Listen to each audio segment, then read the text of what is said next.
Mm-hmm. I remember where I was.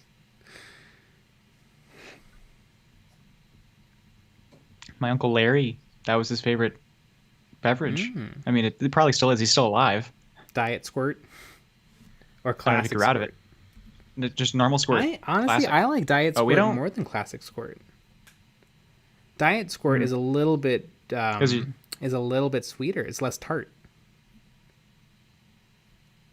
diet squirt is less tart.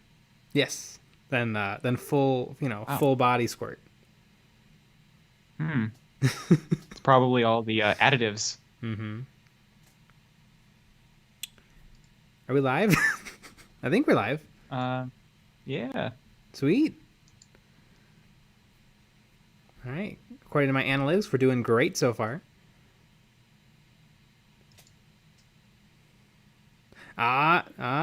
Here they come.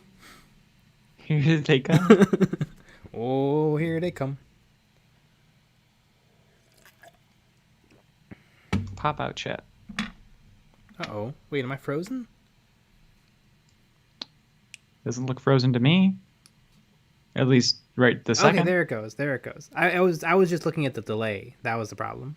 Uh, Because I was like, that's not what I'm actively doing this moment. Kevin right. Bruick, good evening. Good evening. Ooh, and good profile picture of a Raven Guard. Are you ready for a supersized stream? You got your chicken nuggets ready? Yes.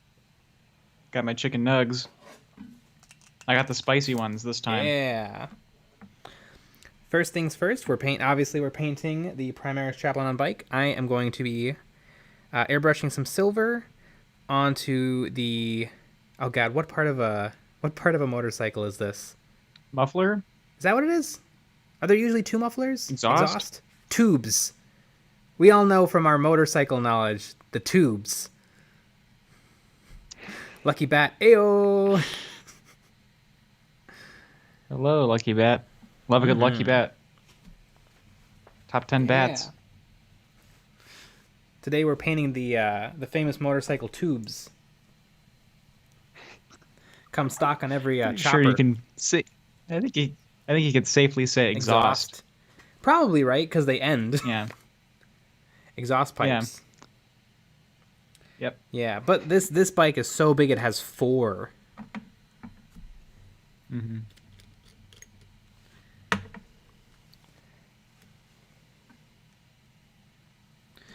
So I'm going to be spraying them with a little Lead Belcher base because Lead Belcher is one of the best paints in the world, I think. Wow. I think it's a really good general purpose metal. Base metal. Mm. It is a pretty good metal paint.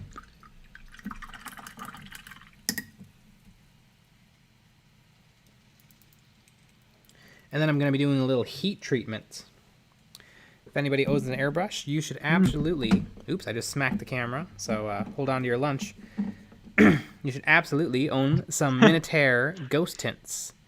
Ghost Tints go through the airbrush beautifully, and they do some pretty cool effects. And I don't think it's that expensive for like the whole set. Like I think I got like 9 paints for $20 or something.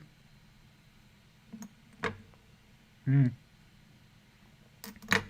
Not nothing, but if you got an airbrush, you're gonna, you can't be afraid to own. Yeah. We might have a video about that. A little bit more paint. Soon. One of these days. Yeah, I get I it. should work on writing that. Zerg619, hello. Welcome to the supersized Saturday stream. Saturday stream. Mm-hmm. I am working on airbrushing up the exhaust pipes, as Kevin Bruick has told me they are. I still think they're and I did too, a bunch of times. I still think they're the motorcycle tubes. The famous motorcycle tubes. Mm-hmm.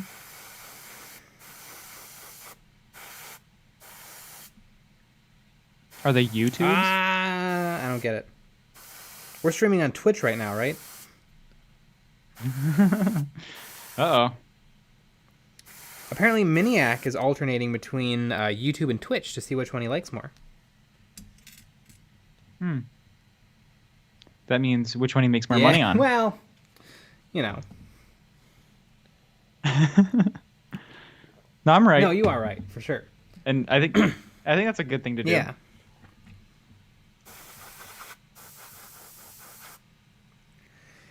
Tubes are painted in bright neon. Ah, that's true. The famous motorcycle tubes. Because my only familiarity with motorcycles is the movie Tron. The old one that looked really bad.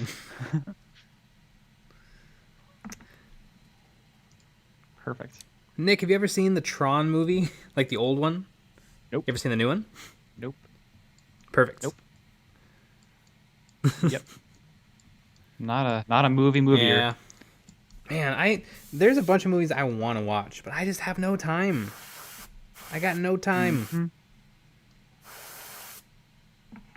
I got a bunch of horror movies lined up. I'm gonna have to find a little time this October because I can't go another October without like any Halloweeniness going on. Because Halloween is my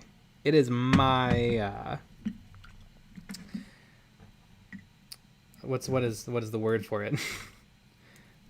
Holiday. It's gotta be my favorite holiday. I love the spooks. I love the fall. Mm. I love when it starts to be cold. Mm-hmm. I love the spooks. Mm-hmm. I love the ghosts and the goblins. We might have a spooky video planned. All of you. We might, or we do. We might. Well, we don't want these guys blabbing. You never know. 27,000 subscribers. You know how it is.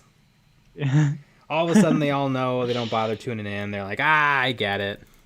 Craig Turpin. Hi. Hey. I love your profile picture, by the way, Oh. Craig Turpin. Look at that. It's very descriptive of who you are. Just working on painting some of the motorcycle tubes. It's tubular. Tubular. Speaking of tubular, why am I losing pressure? Is my airbrush not on? There it goes. I bet you that's what it is.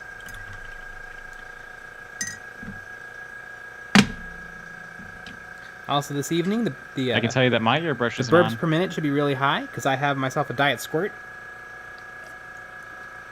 Yeah, and I have some burp It's my water. favorite grapefruit flavored beverage. Do you like grapefruit in solid form? Not really. It's a I don't hassle, either. and it's really sour. I think because you're supposed to like put sugar Yeah. on it. If you're supposed to put sugar on it, you're not supposed to But eat yeah, it. but couldn't you make that argument for any food? Like spaghetti, but if you put sugar on it, Yeah. plain Cheerios, Well, spaghetti's but if fine. you put sugar on it, But that one's true. like as soon as you're dumping sugar on something, like is it like you could just eat something else? That's my argument. Kevin Bruick wants You should probably eat something wants me else. to paint scarecrows, mummies, and jack-o'-lanterns. Maybe. Some of that might be definitely happening. Some of those things you listed are there's your first one.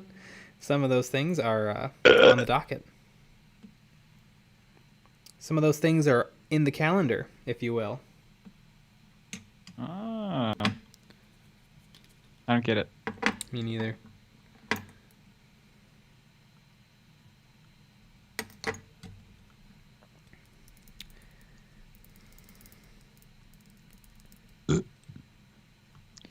We got a little ones in there in the tank.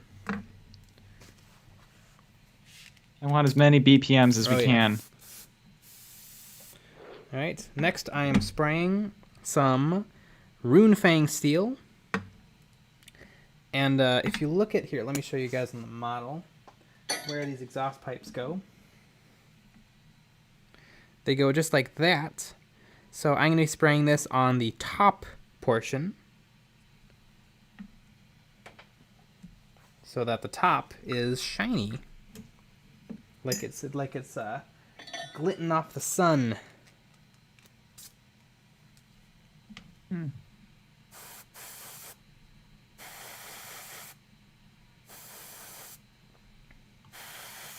All my sons. I had a little bit of debate if I wanted to use liquid gold, or liquid silver rather, Vallejo liquid silver on this. But I decided against it because I think I'm going to be using these colors, Lead Belcher and Runefang Steel, on other places of the model. And so I wanted a little bit of, like, sameness. Continuity. Yeah. I came up with a better word. Well, better? I don't know. I feel like that's a little bit of a stretch. Correct? You could say that. Or, I think it was speaking better. of correct, I think I am going to go rinse out the brush because I need to. So, right. Nick, you're gonna have to MC for a minute. MC Hammer. I've been working on my secret kill team, and right now I'm trying to figure out what I'm going to do with the bases because I want them to be 3D printed. And I think I'm going to go with a Egyptian desert theme with ruins. But I'm not exactly sure how I'm going to model it yet. And like I want, since all these members of my kill team are pretty much going to stay together, I want their bases to tell a story. So I want like some ruins and then maybe some just like normal sandstone pieces. I'm not exactly sure I want to do it yet. I think I have to draw it out first.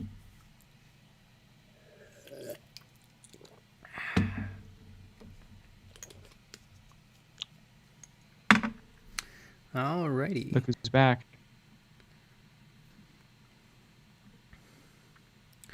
Alright, so I think the next step is going to be applying some Ghost Tint Blue by Minotaur. Which, did we ever figure out, is Minotaur Badger?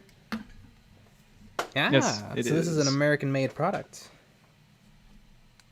Or is it just bought by an American company? So am I. It could be. How are we spraying? Do I need to clean the needle? Yeah, why not? Why not? Just to be safe.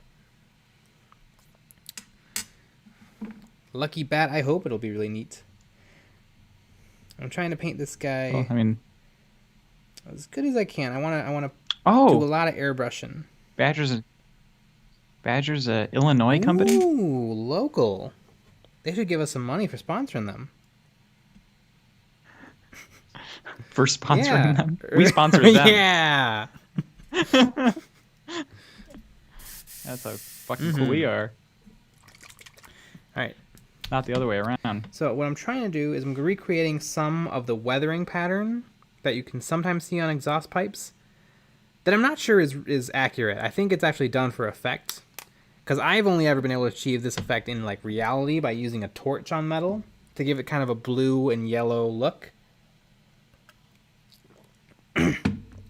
But if we know something about a motorcycle, it's all about appearance. Yes. Love a good motorcycle. Motorcycles seem awesome until you think about it. Until you crash. Like you're like, oh, it uses Well, very little fuel. It takes you where you want to go. It's awesome. You got the wind in your hair. But then all of a sudden you're like, Well, you should wear a helmet. but what if the weather isn't amazing? I mean, to me, I don't know if that's the worst part. Oh. As a motorcycle rider, that's true on it being about looks. Ah, good old Joey Flores. Joey Flores, welcome. I don't know. Probably the most interesting motorcycle story that I know is when I was working in California, and I replaced some guy that was on a motorcycle that got hit by a car, who got like permanent brain damage. Because they were doing in California, you can do the lane splitting. So he was riding, and a car didn't see him and just smacked right into him. You can lane split in And California? then, How does that work Yes. in terms of like traffic flow? For there just to be like an emergency, really well. an imaginary middle lane? Well, you can't do it like all the time. You can do it like if there's like a stoplight, and you can kind of go down the middle in between the all the cars. That's kind of where, and then you can kind of take off right when the light turns green. But you have to Yeah, pay I'm sure the other attention. drivers absolutely love that. No, it's annoying. I'm not sure if he's wearing a helmet, but he has brain damage and he can't work anymore. And I took his job, and then I got more. Lane splitting on the freeway. Yep. These are just normal roads. It's terrifying if you're not paying attention. Yeah, a motorcycle flying by your window, doing like 30, just inches away from you. Yeah, because when I first moved there, I was like, why is everyone acting like an asshole all the time? And I realized, oh, that's the law. Because I asked. It's like, why is it like this? But like it made, like when I was living there, I was like, it made sense maybe to have a motorcycle.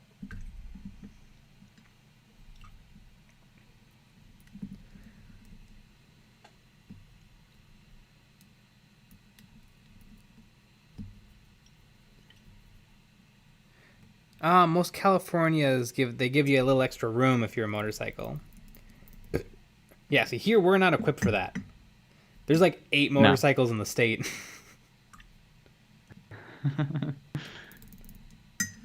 Yeah. Speaking of motorcycles, I think that was pretty effective. Sprayed a little blast of blue, kind of where all of the motorcycle tubes meet. And now I'm going to blast just a little bit of yellow.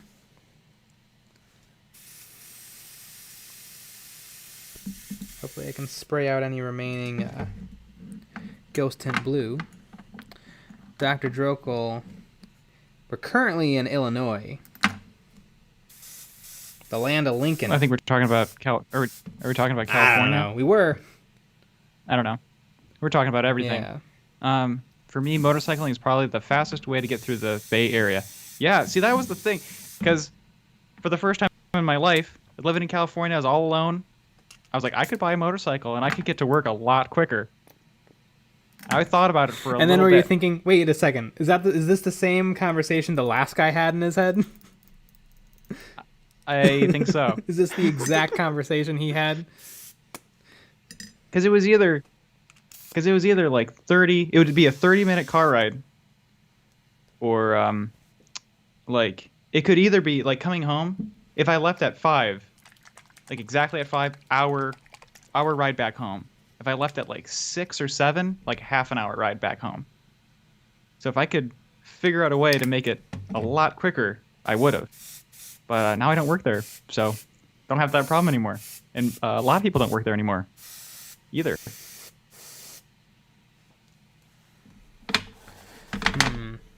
So guys, whenever you're airbrushing, it's always smart to like clean your airbrush in between colors. I didn't, and that's why I think I've created green. Because I was spraying with blue, and then I put in yellow. And Wow, that blue does not seem like it wants to quit. Actually, I think I've just about gotten through it. that blue just does not quit. Living in Michigan right now, motorcycle culture and how drivers are around here are drastically different. Drivers are less attentive, but then again, that's drivers in general. That's true. I don't think about motorcycles. I don't ever see them because I run them over. That's true. Yeah. Yeah. Well, you can't get any more DUIs or else True, take away your license. Also, no one wears a helmet here, and that's just weird. You know, I kind of get that. No helmet. The not wearing a helmet? I mean, the helmets are big and uncomfortable. And, like, it might save you. It's. Also might not. I think it's a lot more likely to save true. you. But, But then, how are people supposed to see how that's cool true, you are? yeah. That's how what are I'm How worried are your long flowing locks going to blow in the wind? Right. I kind of, you know, if you don't want to wear a seatbelt, if you don't want to wear a helmet, I'm a little bit for it. Why not? I don't know if it needs to be a law. Oh my gosh. For kids, it probably should be a law. But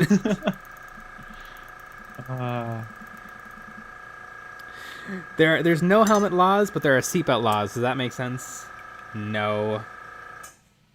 I think it's silly you have to wear a seatbelt in your own car. It's your car. You should be able to take the seatbelt out. I don't know how you'd even do that, but you should be able to take all the doors off, everything off. I think you should drive like a Kia Altima with no doors. What's the problem? And you know, while we're at it, take off the license plates. Why do we need license plates? Yeah, commit crime.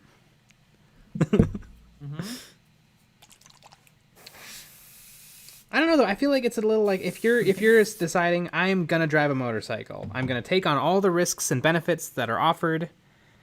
I feel like you should be able to go helmetless if you want. Why should the state make sure you're smart? People can be dumb if they want. What if someone is like, hey, like, you know, all week long I wear a helmet because I'm getting myself to and from all my stuff. But you know what? On Saturdays when I go joyriding at 6 p.m., I want to feel a little air through my face. Why isn't that fine? Why can't people make that decision for themselves?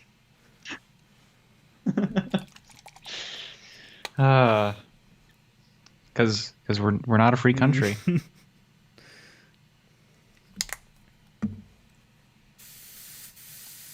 To the Kia bit, isn't that a Jeep Wrangler then?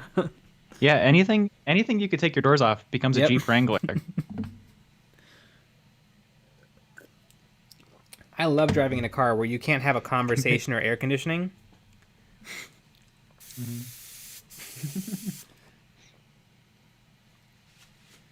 That's true. Our motorcycle riders, because motorcycle takes a lot more effort than a car. It's like when you're driving a motorcycle, are you constantly at like full attention? Like at 100% like Joey Flores thought process? Are you always at full attention? Like, because sometimes I'm driving and I'm like, I've driven this drive 100 times, and you're thinking about, you know, like, oh, that was a really messed up dream I had this morning, and then you're like, oh, there's a red light. All right, I'm gonna come to a stop. Like, you can kind of wander. It doesn't take 100% to drive your car, but like with a motorcycle, it seems like it takes a lot more effort. Lucky Bat, commit crime. You've heard it here first, folks.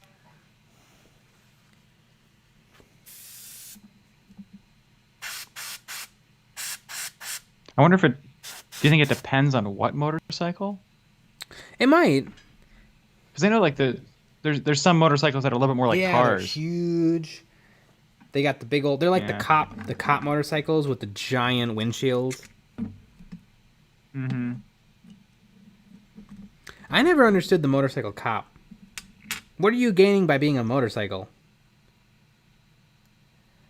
You look yeah, cool. But you can't carry like the kit and the shotgun and all the stuff you need to be a police officer. Like, why have?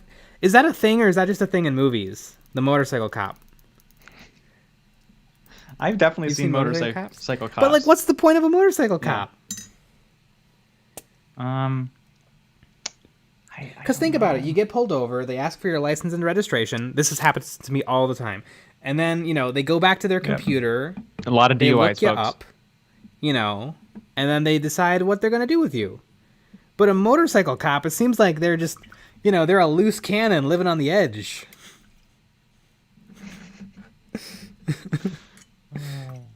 So what is the benefit of the motorcycle? I'm not sure. Joy Flores is more aware when driving a motorcycle for sure. Holding onto the bike, feeling all the bumps, feeling the wind, the bypass of bigger vehicles. That for sure. Where I live, we have like a really tight downtown area, and you can feel the cars whipping past you. I can only imagine what a motorcycle feels. Yeah, I hate the downtown. It's built in the 1910s. Yeah, for horses to go by. Yeah, for buggies. I think it would fit about right. It would be about right for buggies, like horses and buggies. But yeah, the way it is now. But yeah, I'm still perplexed about the bike cop. Yeah, why don't y'all tell me what you know about bike cops while I go clean my airbrush real quick. Seeing ads for an electric Harley Davidson. I have not seen ads for that.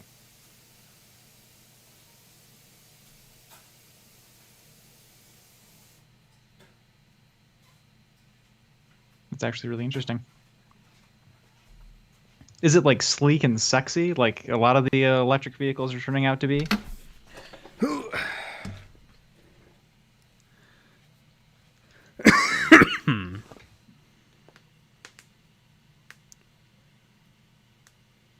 Did you know that there's an electric Harley Davidson? That sounds dope. That sounds dope. I'm looking it up. I remember there was a Bramo all-electric bike. Looks like a PC tower on wheels. This is this really what it is? Because this is pretty interesting. Electric motorcycle sounds more. That sounds better than an electric car.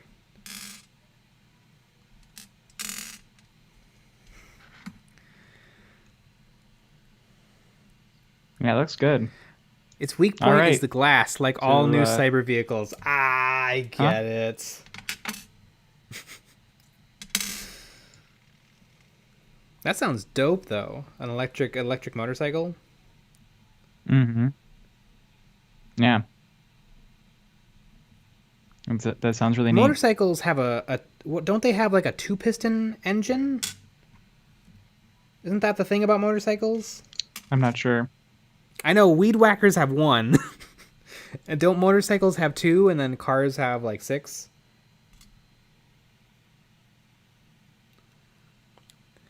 This is me talking straight out of my butt, by the way. I do know weed whackers have one cylinder. Because I've taken apart a weed whacker engine. So I know that for a fact. There you go. Yeah, I'm more perplexed by the bicycle cops. At least the motorcycle has a little storage. The bike cops just have a fanny pack and a pistol. That's true. The weird thing about the bicycle cops is they're kind of like dressed for bicycling. Like they kind of got a little bit of the Lance Armstrong thing going on, but they're also cops. The one ball? That's in their utility belt. That's where they keep it. You mean the fanny pack? Mm-hmm.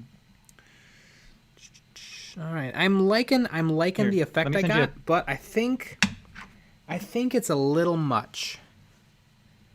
Here, where did I put the actual body of the bike? Oh, I put it here. I think that's a little much, so I'm gonna go over it again with a little bit more lead belcher just to knock it down. Actually, no, I'm gonna hit it with a little bit more Runefang steel just to knock it down a little. Because yeah, this would look great if I was doing a Harley, but I'm doing a future bike that's in the middle of a battle, so. Good old future but for bikes. Any airbrush people out there, Minotaur Ghost Tint, pick it up. It's sweet. He sent you a link to that electric Harley. Oh, I gotta see this.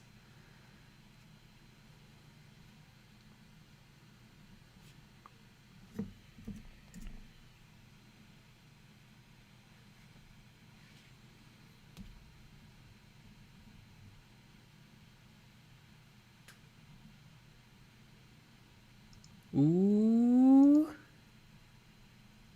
The 2020 Live Wire motorcycle.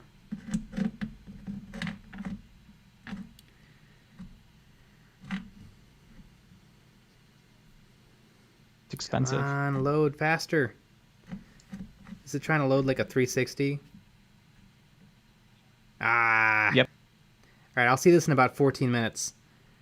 Oh, it does have a weird look. It kind of does look like it's got like a PC right in the middle. Ah, it looks pretty cool though. Pretty neat. It looks pretty cool. Mhm. It's a $30,000. It's got a real interesting shape to it. It's kind of got like a dirt bike proportions. I guess, do all motorcycles have the same proportions, but a dirt bike just has that look? I'm not sure. I don't know. I mean, I know there's choppers and then there's motorcycles, and choppers look stupid. Who's with me? That's probably unpopular. Choppers look dopey. I feel like, though, you're like sitting straight up. Would you spend $30,000 on a electric bike? I mean, I Or wouldn't just spend buy a $30,000 on car? anything. I would just steal it. Yeah. Maybe after your next DUI. Mm-hmm. Did you know in the state of Wisconsin you can have as many DUIs as you want? That sounds so Wisconsin. I love it. They probably, There's no that penalty. sounds like a law that exists because it needs to. Otherwise, there'd be no drivers. Half the state would be in Yep. in jail. Oh my god, I'm missing all the chats.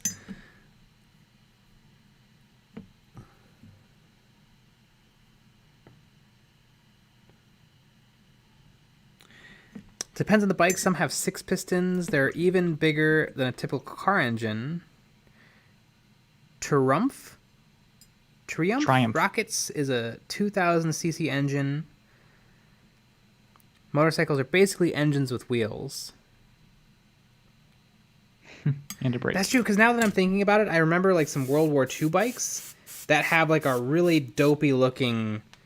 They have 4 cylinders, 2 cylinders sticking out each side. And it really looks awkward. Mm-hmm.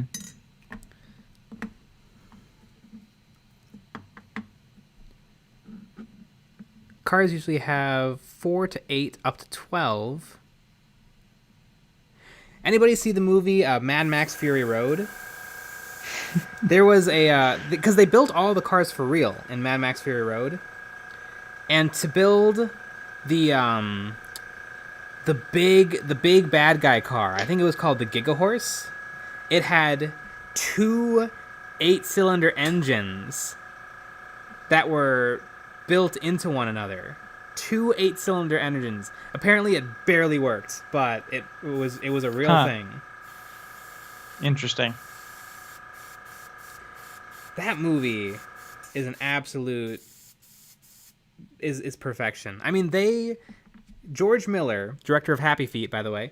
George Miller, he worked he worked like car noises into the score. Like if you want a little like automotive porn, that's the movie. Every now and then I watch the trailer for Mad Max Fury Road, the original teaser trailer. I tear up. I've seen that movie probably a half a dozen times. God, it's a movie. That is a movie right there. Mad Max Fury Road.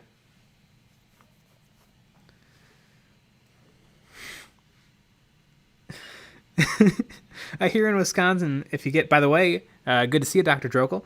I hear in Wisconsin, if you get pulled over for DUI, you just have to give the officer a cheese, and then your fine is paid.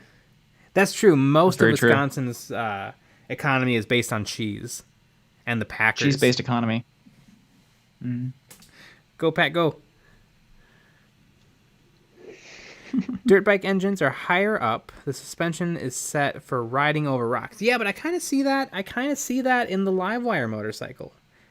Except for that, like, the motorcycle's belly hangs super low. But the engine is all the way up and all the way down. I think that's what's tripping me out. Mm-hmm. Because the engine, which I assume is an enormous battery, is so big. Mm-hmm. I wonder if this is really heavy. Oh my god! Yeah, that's a really good question. Bless you. That's my mom. She's a little bit of a loud sneezer, and she's upstairs. Yeah, you guys haven't heard me sneeze yet. Every single one of you is gonna go deaf if that ever happens.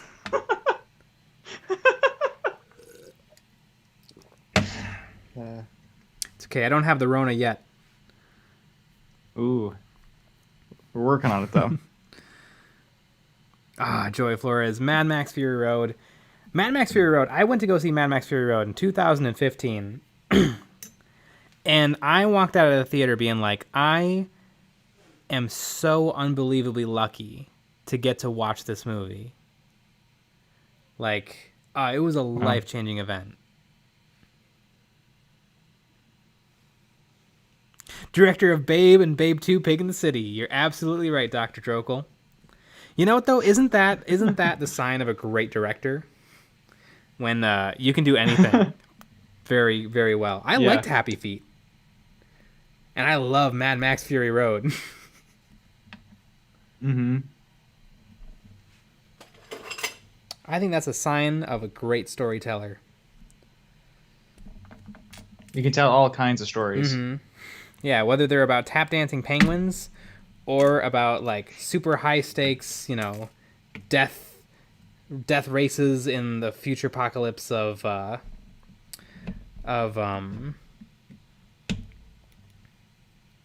now I can't. It was filmed in Africa, but it's not set in Africa. It's set in.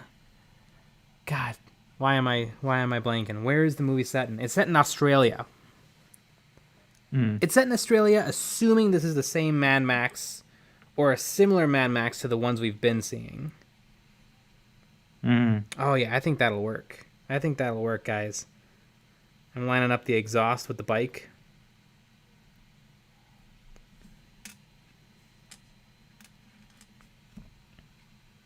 Ooh. Kevin Bruick's favorite motorcycle are Moto Guzzi, Adus.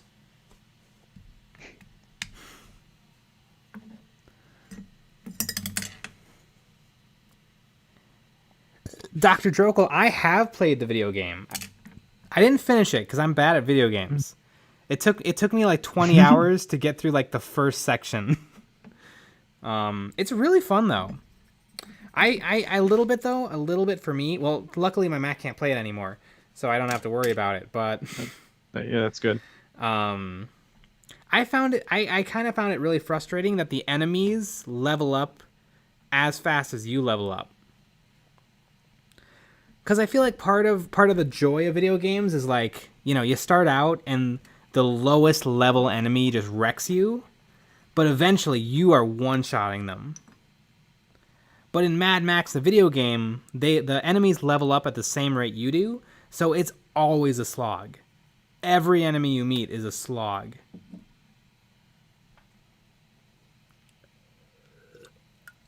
Really good game though, and if you need a Mad Max itch, that game will do it. Also, the video game of Babe 2, Pig in the City. It's a real. I mean, for me, that was a life-changing video game. Yeah, absolutely. Completely changed my life. I never felt so lucky in my whole life when I started to play that video game. Dr. Drokel, I believe you, but like the car combat is so good, but the fact that it's always hard to beat the bad guys. It doesn't ruin the game for me at all, But I never was able to like I didn't beat the game.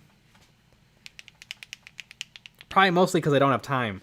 But I don't finish a lot of games. Mm-hmm. If I had to think about all the games I've actually finished,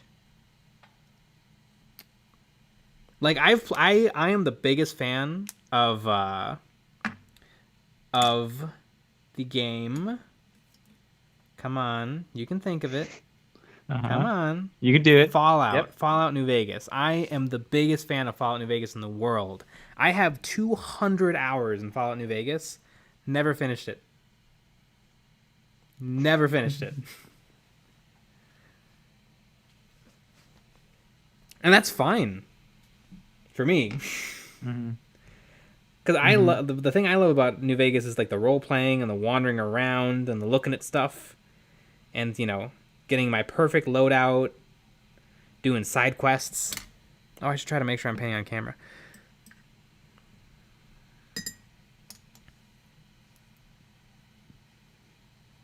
Yeah, Dr. Drokel, I probably didn't get to the race near the end.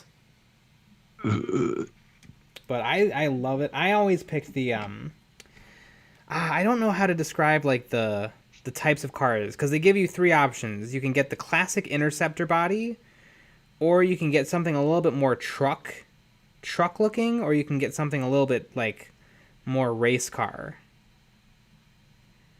Because what was the classic Interceptor? I don't know the car that the original Mad Max Interceptor was based on. But I always picked the thing closer to a truck. That was my go-to body.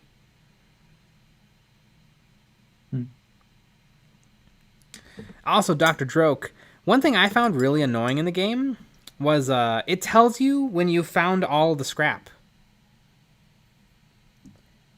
And I get why that's really efficient. It's like, oh, you have collected all the scrap in this area. But I feel like that kind of limits, like, exploration a little. If it just tells you, oh, you have collected 100% of the scrap.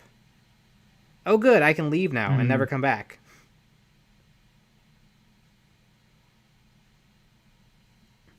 Again, it's a good game. It's hard to talk negatively about a thing you love and still have it come across that you love it. Mm-hmm. Just look at any Star Wars YouTube video. Mm-hmm. The Ford Falcon, yes, that was the original. I love in Mad Max Fury Road when it just blows up in the first 5 seconds. Because you're like, finally, we're going to get a movie with this thing, and it's going to rock, and it's going to kick ass. Nope. It blows up immediately. Mm-hmm. Ah, Mad Max Fury Road. Void 16, hello. Hey. You're showing up a little bit late. If this was a regular stream, you'd be wrapping up in about 15 minutes. But it's Saturday. We're going until I no longer have a voice to speak with. Oh man. Mad Max Fury Road. There's scrap hidden all over the map, not just the camps. You could find other car bodies. Yes, I've done that for sure. There's other car bodies besides the ones you choose at the beginning? Mm-hmm. What? I didn't know that. How did I not know that? Oh my goodness. Well, now I have to play the whole goddamn wasn't game playing over. the game right. Mm-hmm. I thought there was just like 3.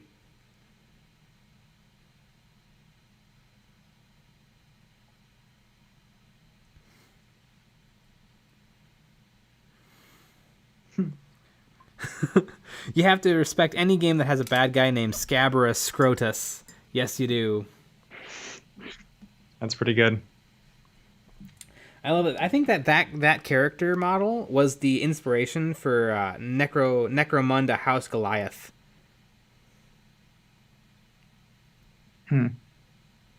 Necromunda also looks like a really fun game that I know nothing about, because Games Workshop won't tell me. And you own the box set. I own everything for Necromunda. Mm-hmm. Hey, chat. Do any of you know anything about Necromunda? Because back in the day, like 3 or 4 years ago, when Necromunda was dropped again, and they had like the really fun trailer, and the woman with the Cockney accent was talking about the Necromunda Underhive, it got me pumped.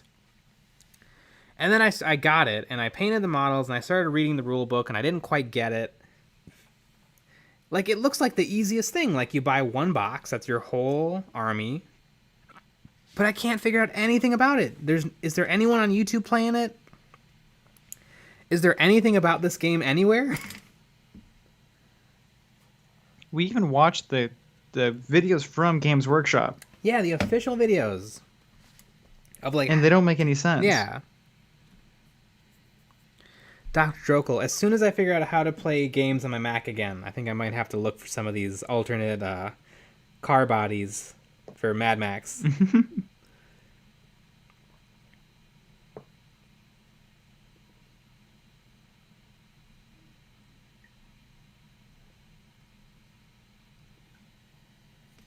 Usually what I'll do is I'll play games for like 15 to 20 minutes while I eat a meal.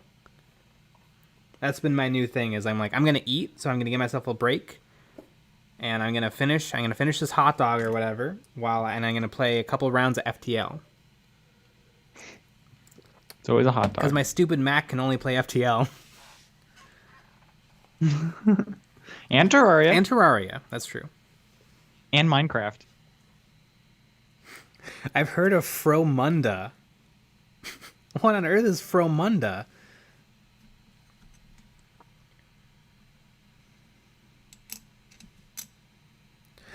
Daka Flocka Flame. Hello. That's a really interesting name, Daka Flocka Flame. Do you play a lot of orcs?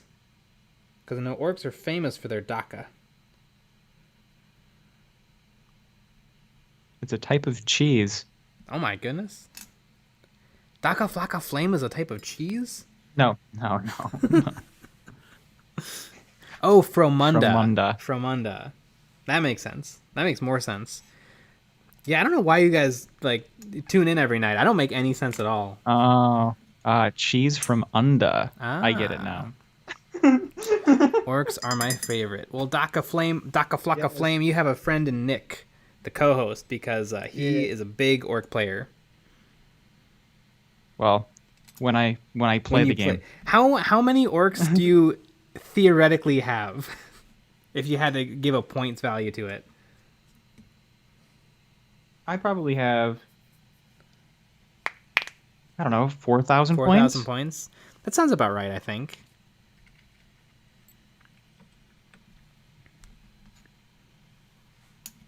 But I don't think, I mean, I haven't played, besides the Kill Team game, I haven't played with them in years.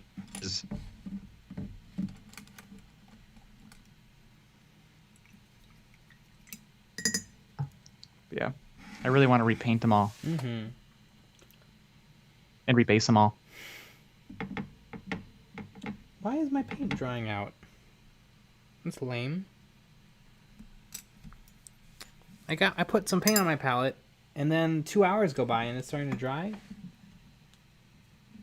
Well, I think you should sue Games Workshop. I should sue Games Workshop even for if my it's a personal painting environment. Yes. ZNooBQ! What is up? Hello. We were just talking about Kill Team, kind of, slightly. Kind of, barely. That's all you mean to us, ZNooBQ. Your Kill Team. You should just change your name to Kill Team.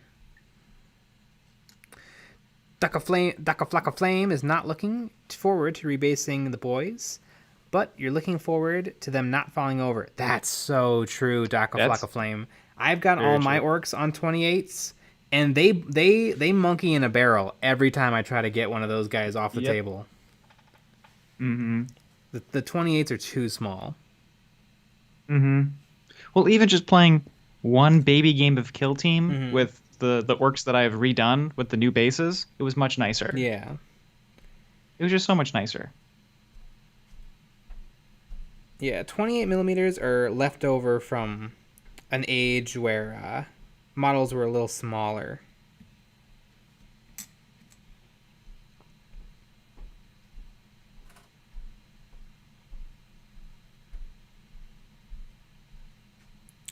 That's a good model. Speaking of much smaller, I probably shouldn't be picking out these details. I think my plan was to do a little bit of battle damage, and I should probably do that before I do anything fancy. Speaking of fancy, I will be back in like a minute or two. So, Nick, it's your time to shine. All right. All right. Let me just take off the old pants so y'all can see. Perfect. I have a question for people. Has anyone done any like casting work at all? Like taken bits and casted them, or made their own bits and then casted them? Because we're looking to get into that. And I know that Jay's done a little bit of that work, and then I've done some casting with 3D printed resin parts. Nope, but I want to learn. All right, Flocka Flocka Flame. What did you use to do the teeny tiny mold making Xenobq?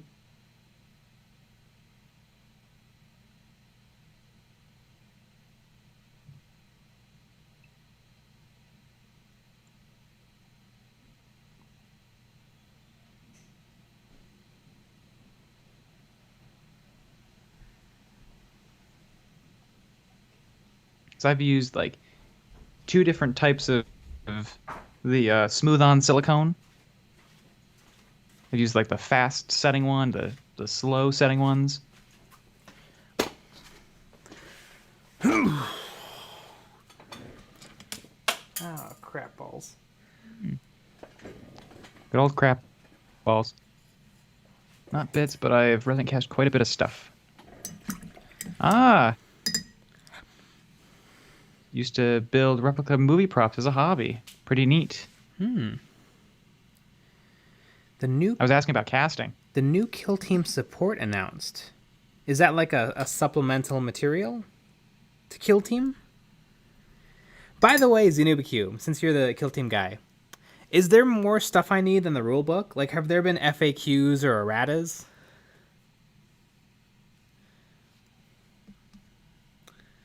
Because we're going in. We're going in full hog. Balls deep, so we should say. probably know for if there are more things we need to check on than just the core rulebook. And we're not getting into elites or commanders yet. We're probably going to hold off until we have many games of Classic in. There is an FAQ, an errata, and 2 supplements. Are the 2 supplements commanders and elites?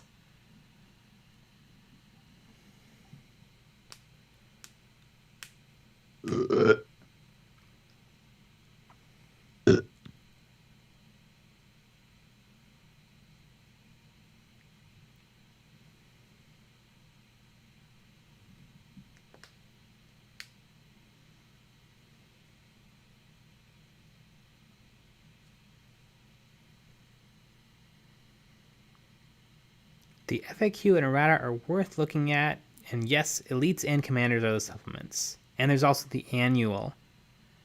Okay, so I need to look up the FAQ, the errata, and the annual. Okay.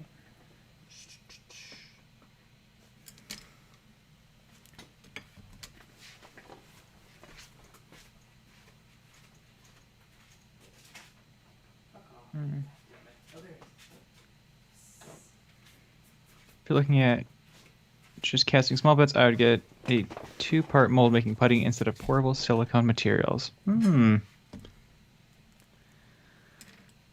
All right, you are all going to learn how to do chips and black paint along with me, because I don't know how to do it either. But we're doing it. Wow.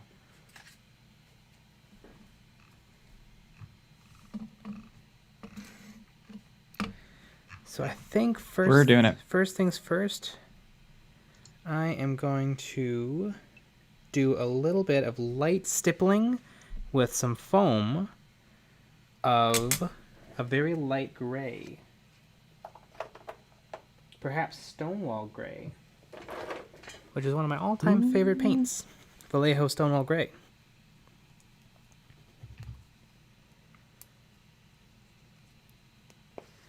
Dr. Drokel is the 2-part mold-making putty Oyumaru, the Japanese modeling material that you heat it up with some boiling water, and then you squish it. Well, that wouldn't be 2-part. You can do a 2-part with Oyumaru. That's one. It doesn't stick to itself in the dry form. Like once it's set. Ah.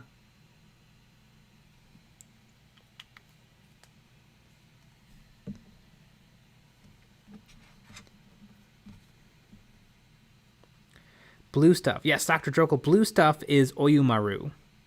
If you want to get it a little bit cheaper. I could not even guess at that spelling, but if you look up like Japanese putty Oyumaru, you'll find it. I have it right here. This is a couple of sticks of Oyumaru, and it works beautifully for casting. I would say it's probably best for one-piece molds, but it'll work really nicely. If you want to real quick cast something and then squish some green stuff in there and get a duplicate, this is the stuff to do it with. Real cheap, real easy. You can reuse it.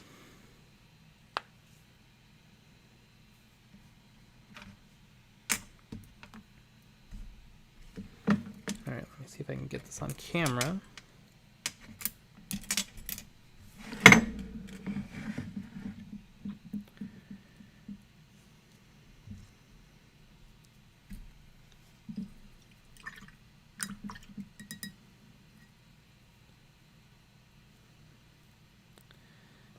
Some craft store resin casting kit stuff. Was that XenobiQ? Was the stuff you used Alumilite? Because I found Alumilite at a lot of craft stores, and I think I've had better success with Alumilite than I've had with what's the big company? Not 3M. Smooth-On? Smooth-On products are really, really good, but they have a tiny, tiny shelf life. Like 5 or 6 months maximum for their products. Whereas I've had some Alumilite kicking around on my shelf for years, and it's always ready to rock whenever I need it. All right, I am going to be stippling a little bit of watered down gray.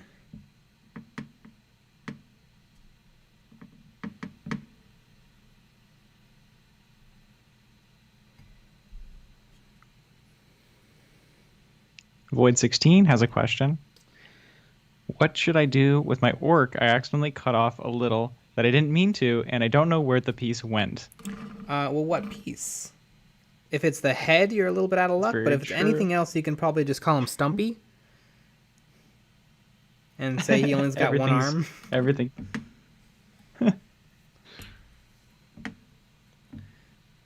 There is lore where orcs live with being a severed head. Silicone putty. I've never heard of silicone putty. Dr. Drokel. Because when I read 2-part stuff, I read it as like how green stuff is 2 parts. Yeah, that's true. That's how I read it. Void16's talking about a chainsaw. A chainsaw? I think the boys kit comes with plenty of extras, doesn't it? Yeah, isn't there more?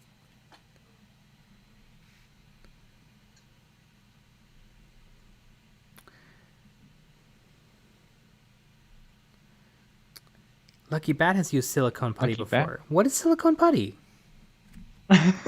Can someone explain to us what is silicone putty? We're frauds. We don't actually know anything.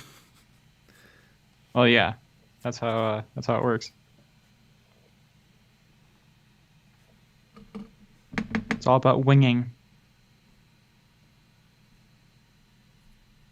Ooh, that was a lot.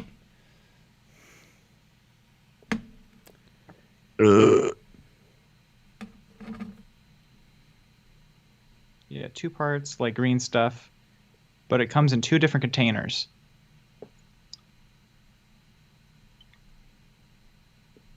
So it's a 2-part silicone. Mm-hmm. It's from a purple box that says Mold Putty, amazing crafting resin. Huh, that is really interesting. I know Smooth On makes some products that are like it's a pour-on silicone, but it's really, really, really thick.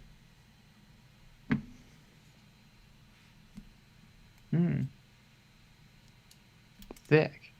Ah, poop sauce. This little extra just broke off. Gosh darn it. This little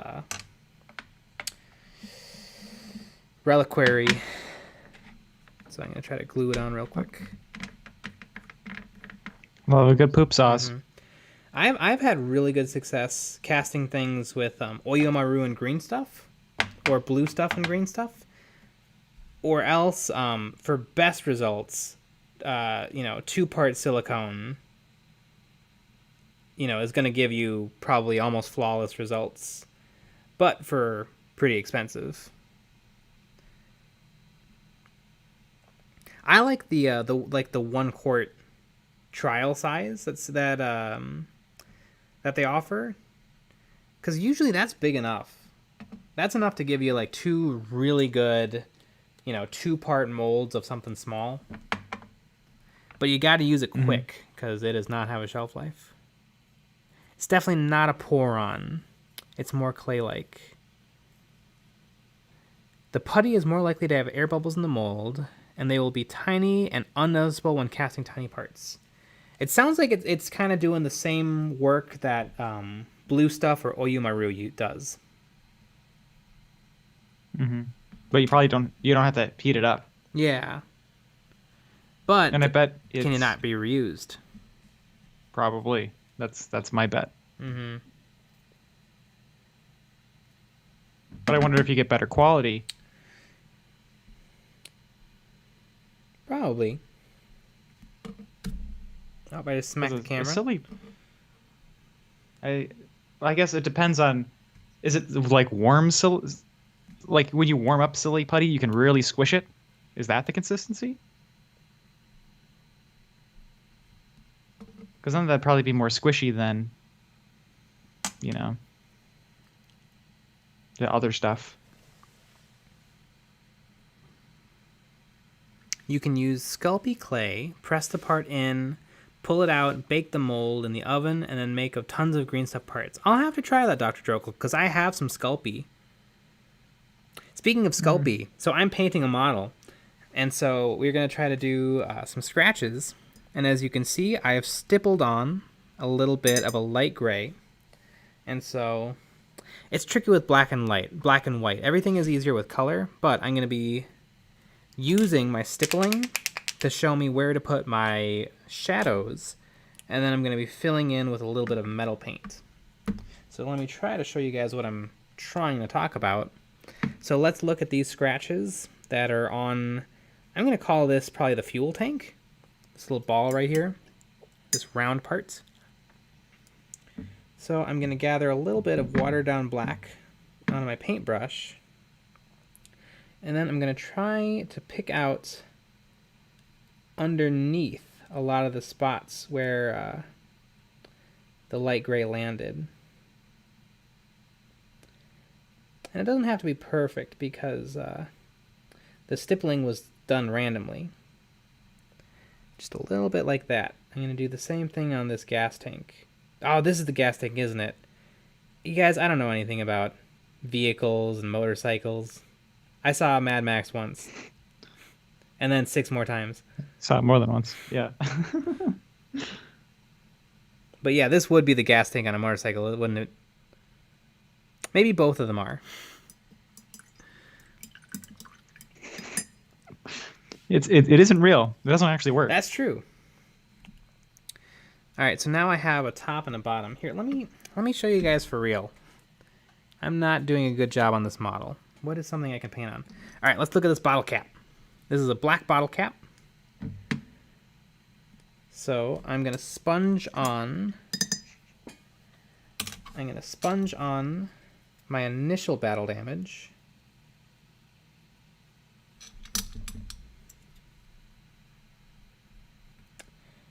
Come on.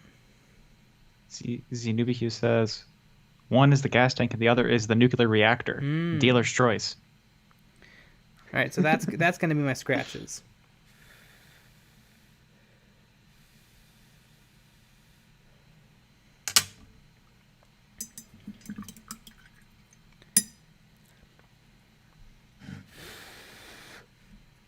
So now I'm going to go back in. I'm kind of going to black out in between the scratches and where I'm going to apply a metal undercolor. If you were painting this onto a color, like say blue, you would just use different shades of blue to show this as the different layers of paint that has been scratched off. But black and white is kind of tricky because it doesn't give you a lot of options. But I'm basically painting black in all the areas I'm going to paint silver so that it's going to create a bigger contrast in between the silver and the scratches. It's kind of like if what has been scratched had a primer, and the gray you're seeing is the primer in between the bare metal and the paint job. So there, now I've added some black. And now I'm going to add some metal. Just kind of stippling it on. And that's going to be, you know, the bottom layer, the actual metal layer, the structure underneath the paint.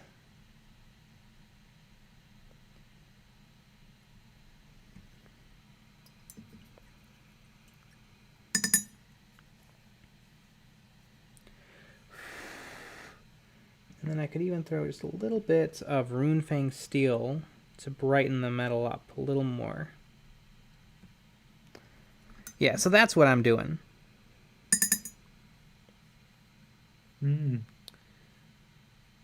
Hopefully that bigger example kind of is a better demonstration for you guys. And just because I love you so much, I smacked the camera again. So look out for that. It's hanging right in front of me. It's not out of the way at all. So that's why on occasion I actually give it a little bump. I have the same problem with my camera.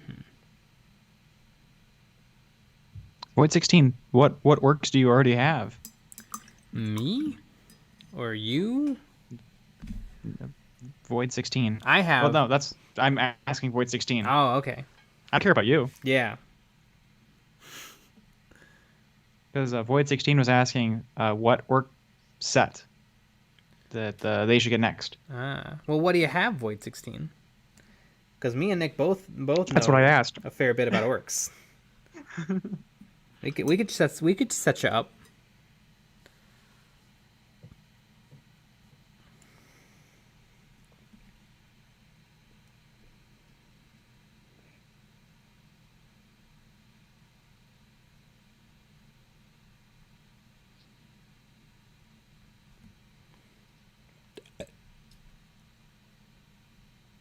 Yeah, Orc Boys and Gretchen.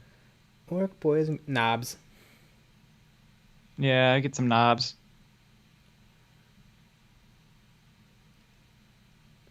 Because Gretchen, you use them to grab objectives. Maybe you throw them in front of your high quality stuff like your Ludas or your Flash Gets. Orc boys are your workhorse. They're gonna do the majority of your work. They're the Work Boys. They're the work boys. And then some knobs. Knobs are gonna be what do the damage. Knobs are gonna be what punch through Space Marines. They got some real power behind them.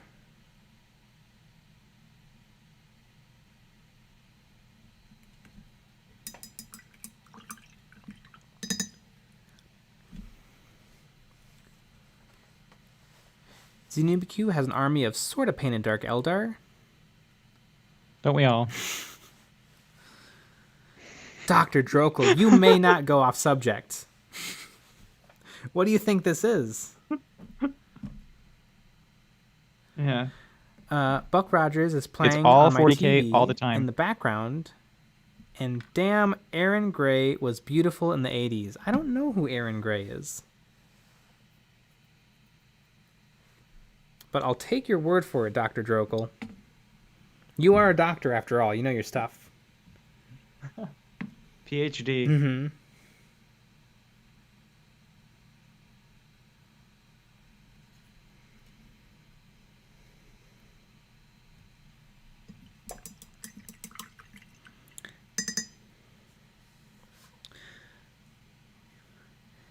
Every orc army needs a Grot Banna Wava.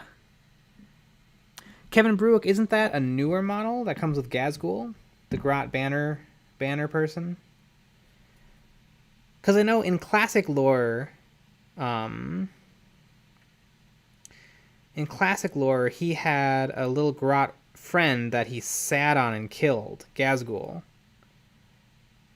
And so I think we're seeing that character kind of back alive as the bannerman for Gazgul.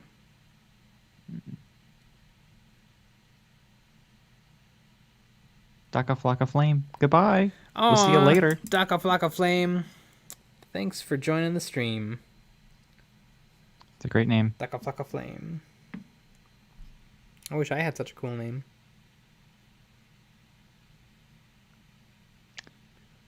You could always rename Eons of Battle. It's true.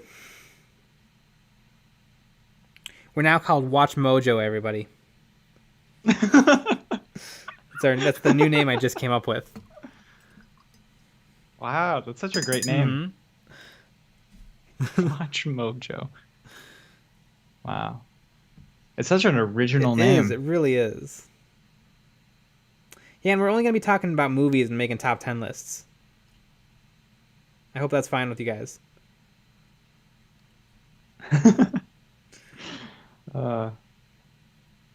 Top 10 celebrities that hate each other. Mm-hmm. Yeah.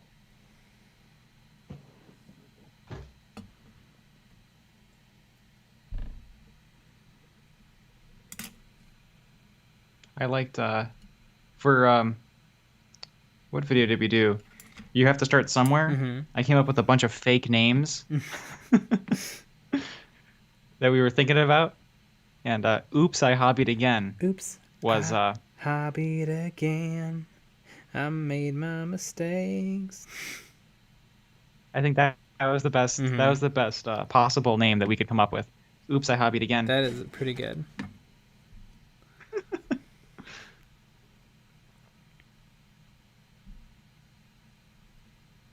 Top 10 deaths of Nick. And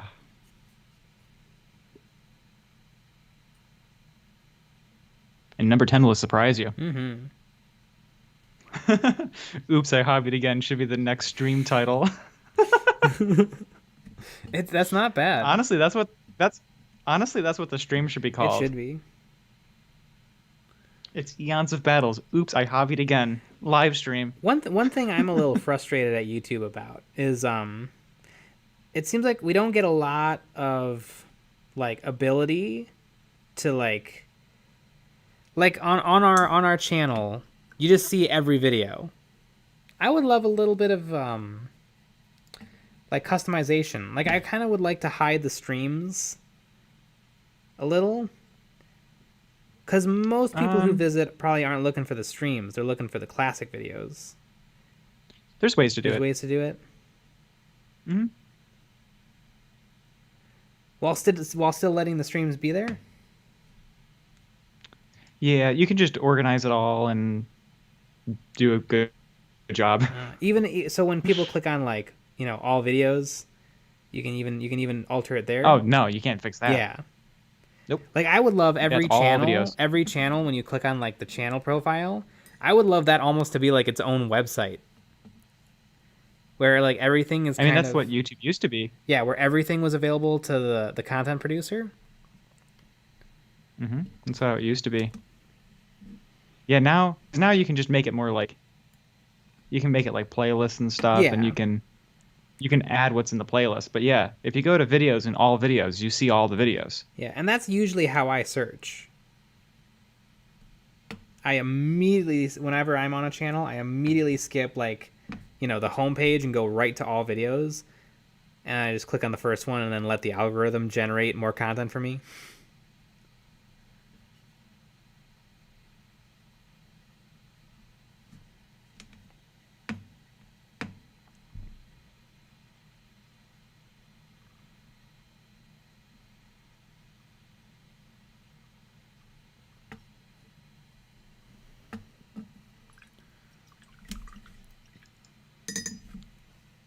It's interesting. So you have all videos uploads live now and past live streams.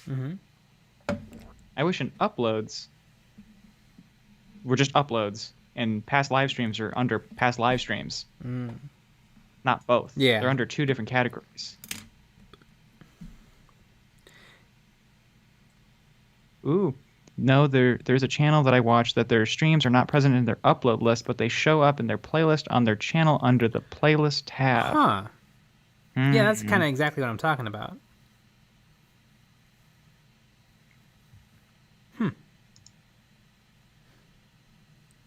Is the channel youtube.com? It's like the personal channel of... Even if you search, you can't find them. You can only find them by looking at the specific playlist. I wonder if they make them unlisted or something, but then you can still see them in the... But then you can still make a playlist that people can see. I don't know. I have to look into it. Or maybe there's more options. It's tricky because I think everybody views YouTube differently. And so I wish we were able to curate just a little harder to force people into viewing habits. Because YouTube seems to be designed perfectly to keep people watching, but not necessarily like watching anyone in particular.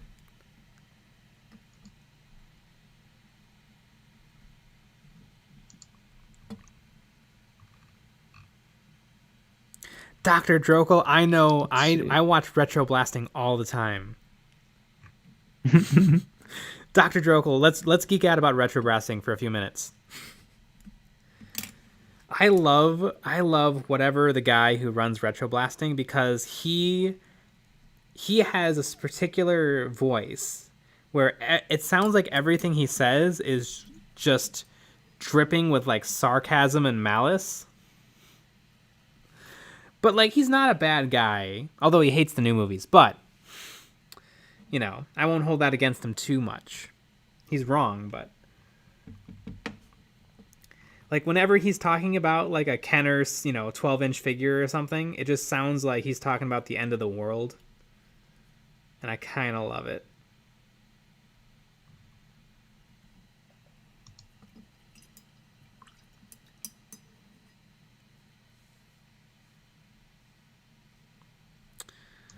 Dr. Drokel, retro blasting says having streams on their video screen messes up the algorithm. Yeah, he puts Hasbro on blast. He definitely does. I don't know if it's Hasbro's fault, though. I really don't. Because I don't think kids like toys anymore. I don't think it's Hasbro putting out subpar toys. I think it's that kids don't play with toys.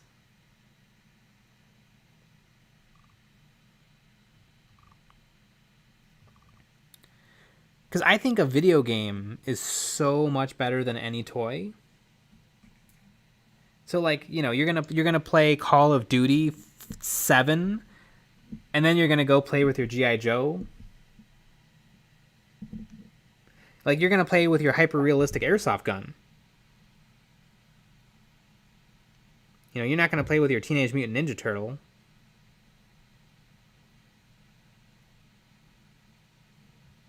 And you're just going to play apps on mommy's phone. Yeah. Yeah, apparently the sleeper hit of the century, apparently app games actually make up like more spending power than real video games. Apple in-app still purchases. supports app games. That's how good app games are doing.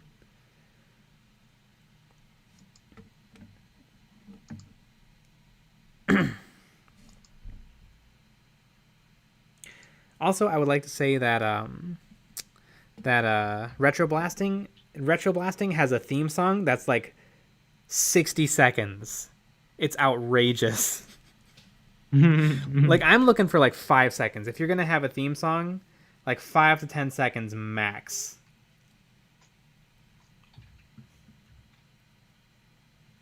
It's a pretty cool theme song, though. I watched the Netflix doc, The Toys That Made Us. It gets me. I've seen the Lego one. Gets me right in the feels. Oh my god, the Lego one had me bawling. It's so pure. It's so nice.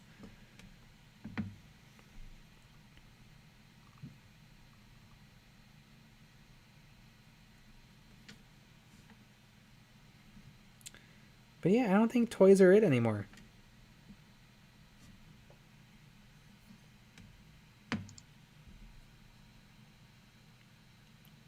Seems like Lego is trying to appeal to adults. Kenner is trying to appeal to adults.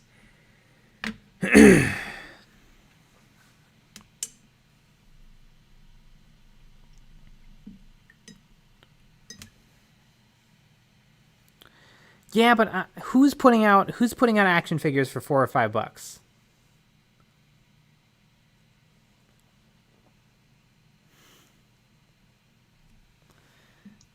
I think the $4 to $5 toy is kind of done. Because the original Star Wars figures, I believe way back in the day, they cost $2, but now that would have cost like $7. So really, the inflation is not crazy. Or you could get a free iPhone game. Yeah, because your mommy already has the iPhone. And then just pay $25 in in-app purchases. Exactly. So then your cat looks gray instead of looking black.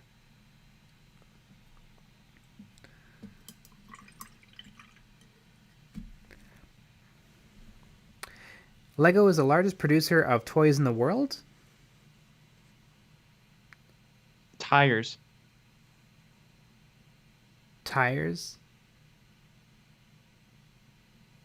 Lego is the largest by units producer of tires in the world. Like car tires? Yeah. Huh. I don't know that. Well, like, because they're little. Oh, that took me a while to get there. Yep. Zenubq got kicked out of We can't all be as sharp as Zenubq. Mm-hmm. Zenubq, did you get kicked out of Retro Blasting or kicked out of Toy Galaxy?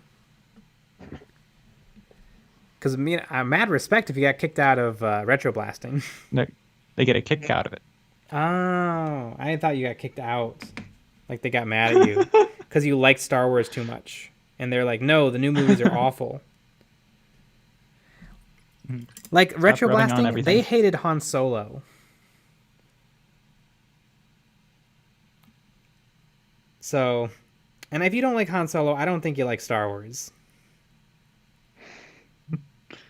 It's pew pews and action and excitement. What is there to hate about Han Solo? What is so bad about Han Solo that's so great in the original Star Wars movies?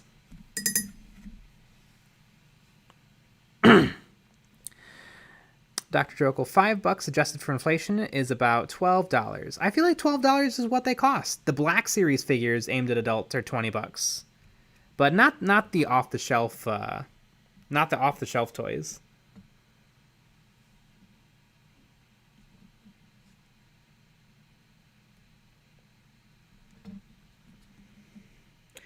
I also think Star Wars toys have existed for so long that they're just not as in demand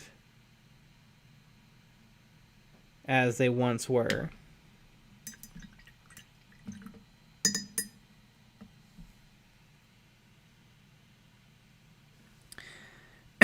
Blade 16, after you finish painting, you should make a stream of doing something with the base. You know what?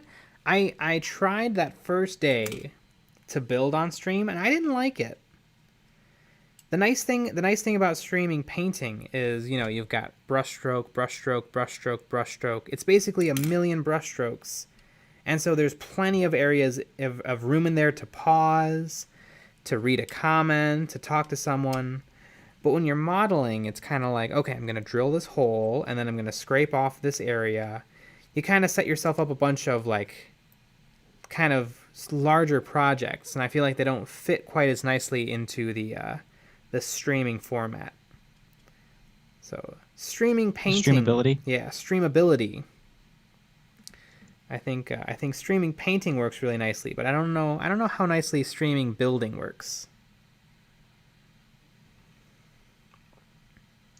In fact, I would go out on a limb and say it works poorly. Ooh.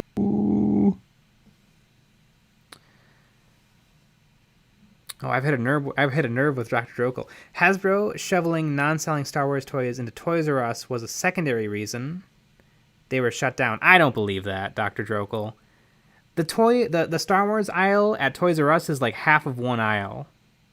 That could not be part of the reason why Toys R Us was shut down. You know, Nick, back me up here. What do you think? Star Wars toys not selling is what shut down Toys R Us? No, I mean I think it's the bigger thing if the kids aren't buying toys. Yeah. And there's so many other places to buy things from that are cheaper and better. Oh yeah. And Amazon makes it way more convenient. Which is too bad, because I think there's something magical about a toy store, as opposed to an Amazon shopping cart. It's magical for adults. Because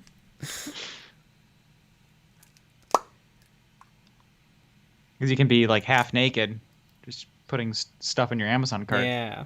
You can't be doing that at Toys R Us. People would be mad at you. No, they would always tell me I'm not allowed.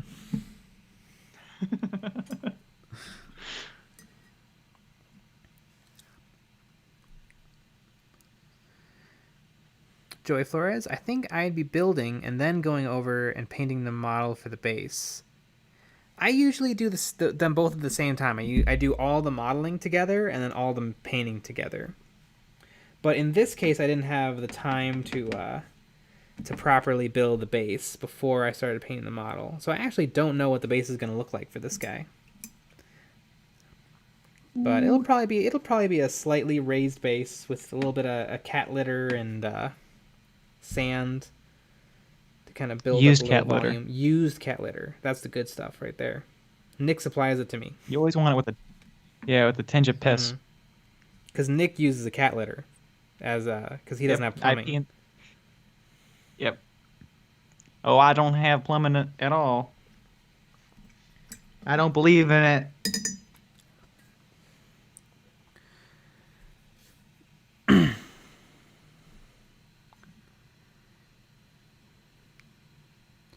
I remember KB toys in every mall and then seeing the Games Workshop toys when I was way too young to understand or afford them. The Star Wars section was huge at my Toys R Us, and they had multiple spots in the store with Star Wars merch. Joey Flores, most of my toys were from flea markets. Ah, KB. I remember a KB Toys in my mall that closed. Mm-hmm. I remember that. Yeah, ZenubiQ. I think the thing about action figures, because Star Wars invented the like the 2 1/4 inch action figure, but now I don't know. I don't think there's a high demand for action figures, because I think video games are way more fun and better and give you cooler stuff. Where is he? Here, I'm gonna grab a prop from my shelf. So this is a Kenner Stormtrooper that I got from some store in Johnson City, Tennessee. I don't know if this is a real Kenner figure, because usually their bellies weren't black. but mine is. So this could be a reproduction. But like this guy, he has a lot of value to me. But if I was a modern kid, this thing sucks. Its head doesn't move, the arms barely move. It can only sit like flat. Like I can understand this not being the toy of the future. You know, VR is the toy of the future probably. Mm-hmm.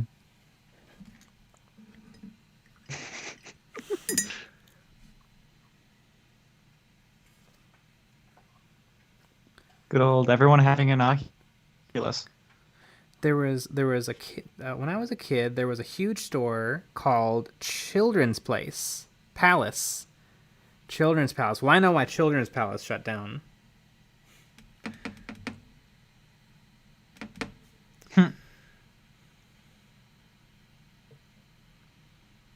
It's the staff was getting a little handsy. Ah, that's inappropriate. Mm-hmm. Is there Lucasfilm marking on the back thigh? Oh, that's a good question. Here, wait, I've got some real ones. Like this is a real Kenner, because I've had this since I was a tiny baby.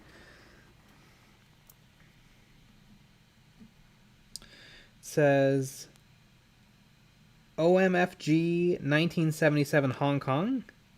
And then this one says 1980 Hong Kong. I don't know, it seems legit. Some kid could have just Sharpied the belly.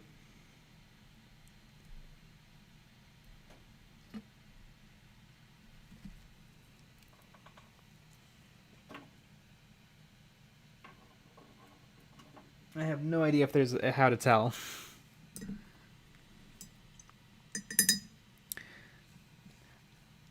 On my two figures, there's nothing that says Lucasfilm. There's just something that says Hong Kong.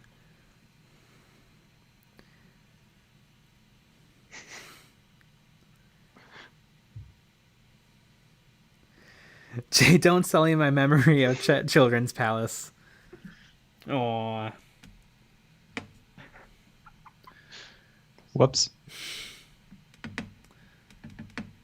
Sorry to offend. Mm-hmm.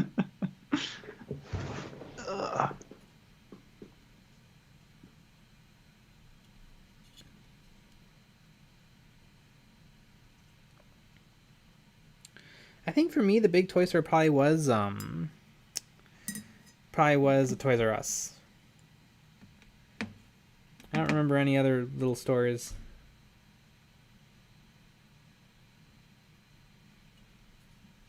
Yeah. At a Toys R Us. It's where I got a lot of my Legos. I was a Lego kid.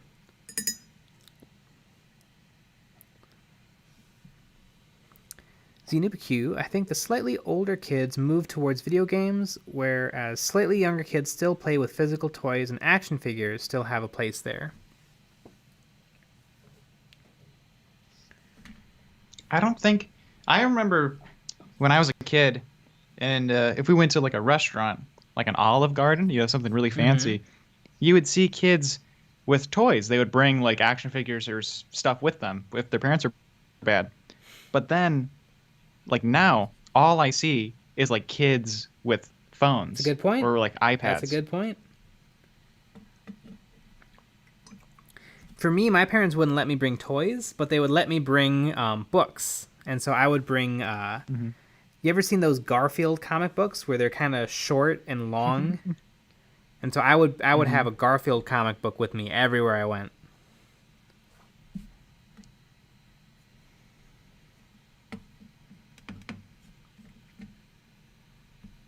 Also, did you guys know Garfield, it's the same joke over and over. I didn't notice that when I was a little kid. That's what makes it so good. Mm-hmm.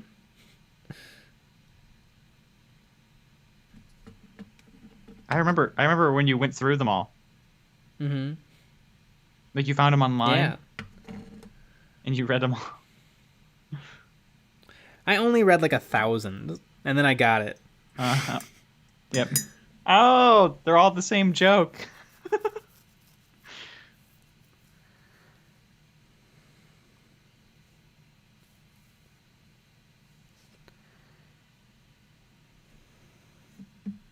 Star Wars Legos will be the best Lego sets. Star Wars Legos. I am a huge fan of Star Wars Legos. There are some cool ass Star Wars sets though, or like Lego sets. The tricky thing is I'm not a kid, so my taste has kind of transitioned a little bit. I think the what are they called? Architecture kits are actually really cool. Oh, they're really neat. I think the Lego Ideas models are really, really cool. I actually think a lot of the Lego City sets are really cool. When I was a little kid, it was all about the Lego Star Wars because that was the system I would already bought into. Mm-hmm. But now I can see the merit in a lot of the Lego catalog. You should super glue all the Legos together. Yes, absolutely. Like a real guy. That way I won't lose them. Exactly.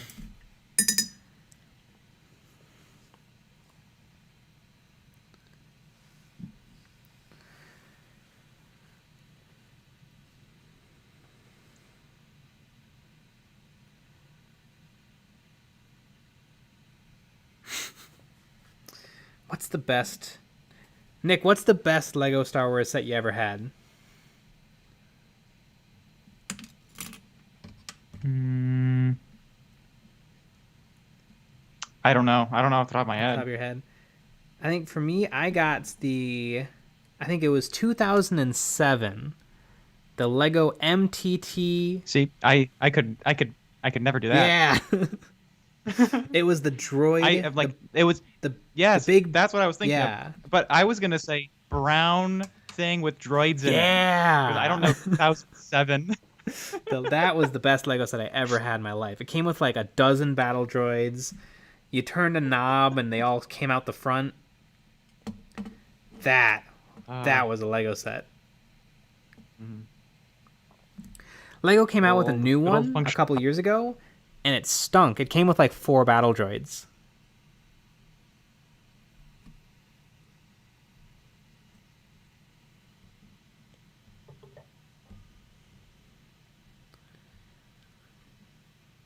Speaking of droids, are we going to see a live stream of the box set? Joey Flores, I'm not quite sure what you're talking about. What box set?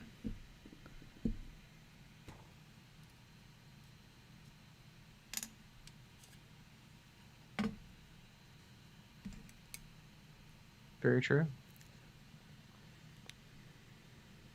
Should I do claws or axe for my orc boy leader?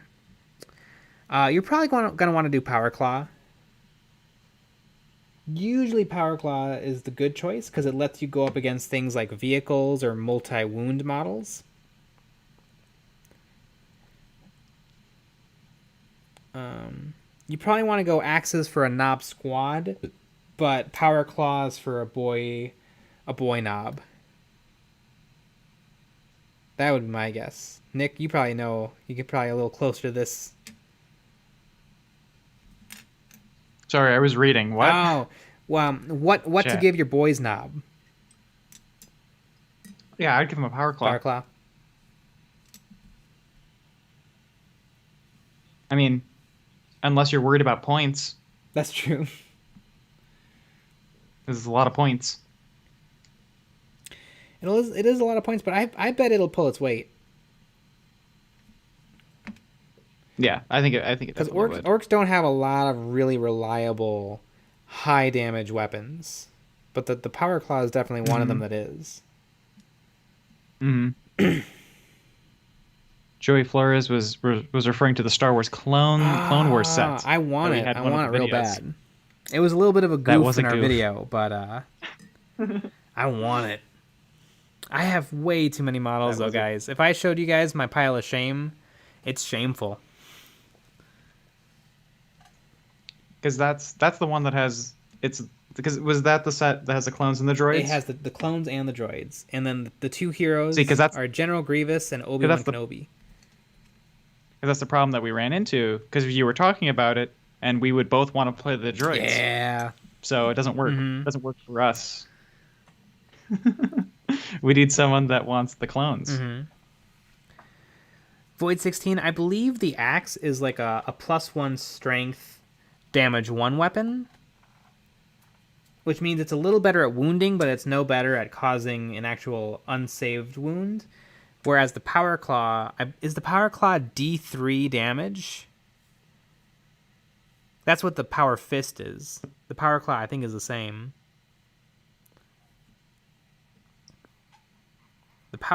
Joey Flores wants the clones.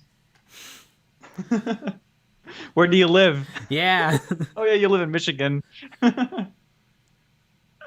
Just drive over here.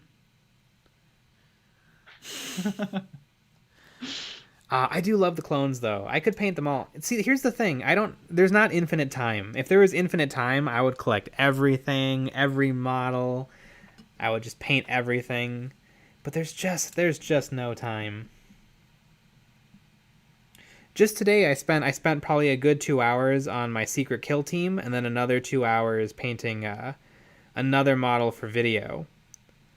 And I didn't get all that much done. Like, if I could just crank stuff out, that would be one thing, but I like to do a really good job.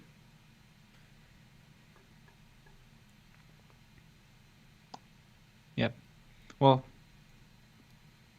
I have the same thing. Because I'm sure what you did was a 2 hour sesh, 8 hours of porn, 2 hours of sesh, right? Yeah, that's my general go-to. Yeah. Yep, I understand. I live in Michigan, but I'm in Tennessee right now. That's Void 16. Ah. Sounds like a super spreader event. Joey Flores, I feel you. I do have my Indominus box sitting here, while I still have my Chaos Kill team still in progress. Reorganizing my hobby space right now, or I'd be working. You got to be careful of your periphery stuff. Anything that's not painting is not getting stuff done. Because what's the point of your desk and your lights and your airbrush and your paints? It's to get stuff painted. So whenever you're not painting... That's true, but if your desk has like a pizza box, a rat on it, covered in everything... Sounds like you could... Probably aren't going to be painting. Sounds like you could still paint. You got roaches everywhere. Got a dead body on the desk. Hot glue gun poured everywhere. Yeah, I think my Indominus is still an invoice at GWHQ. I don't think they've started building anything yet.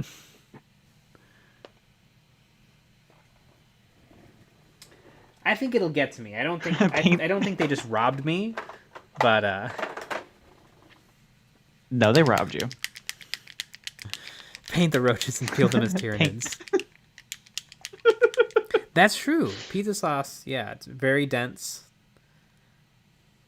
Rat corpses are clearly Nurgle. Thank you, ZanubaQ. You get it. Yep. Pizza sauce could work for Blood Angels. Red replacement.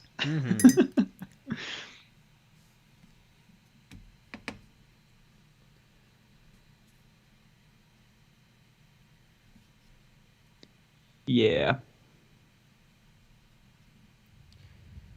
You know, you're reorganizing your desk. Pretty soon you're putting all your paints into dropper bottles. Oh my god. We should do, like those YouTube motivational videos where they like recut Joe Rogan and David Goggins into like, they put a little like inspirational music behind it. We should do the same thing, but for Warhammer painting and getting to your painting.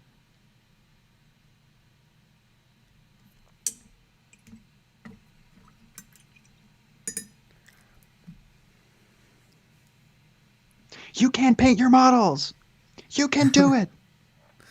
Paint every day. Sit your ass in your chair. Yeah. It's not supposed to be fun. Just do it. It's not supposed to be fun.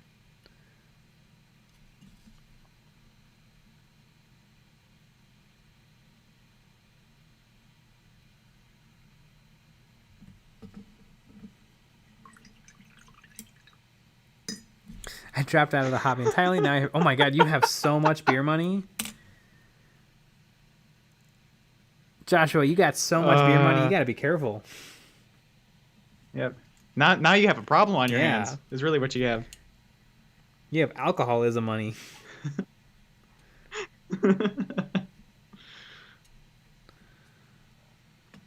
That's really funny.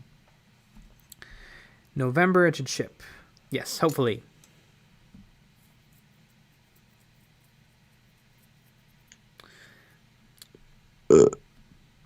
I really enjoy Corona. I've heard of that. Mm-hmm.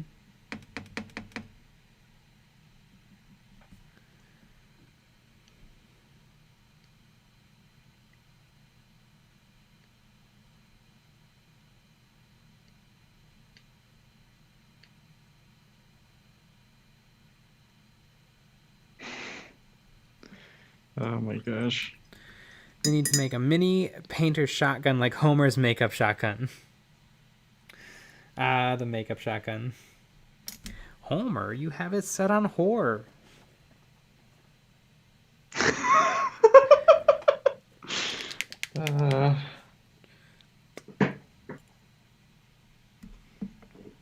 Yep.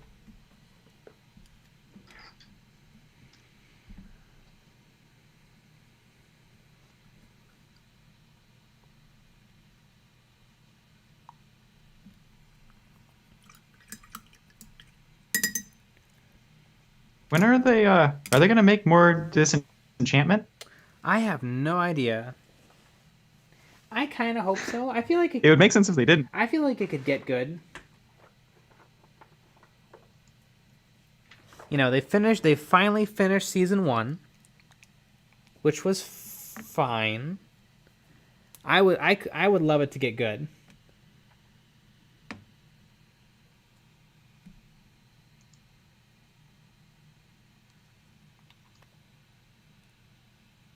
There are more seasons written and recorded, I believe. Ah. So Because it was- Xenobuku, you're on the pulse of things. Ah. Did you like Disenchantment?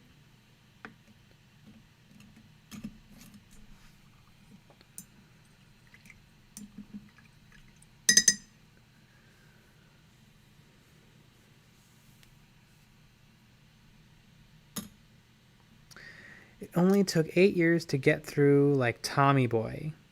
Oh yeah.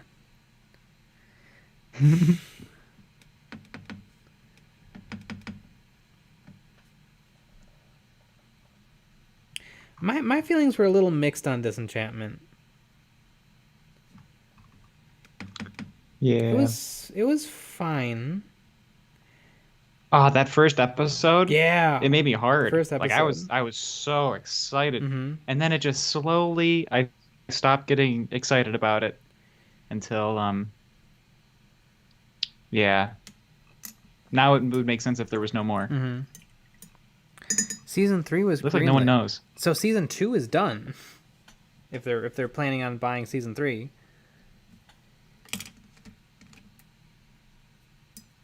What do you mean part 3?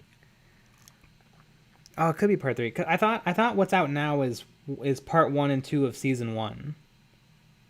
Yeah, because that's a good way to organize. Yeah. Well, I wonder if they do that because of TV. Could be. Because they always do like Simpsons. I think it's 20 episode seasons or something. Mm. So it makes sense if they did two 10s as a one season.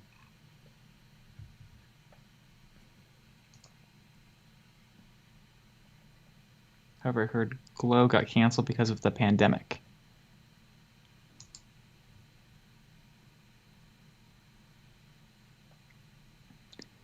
Disenchantment was renewed for a 20-episode second season to be released between 2020 and 2021.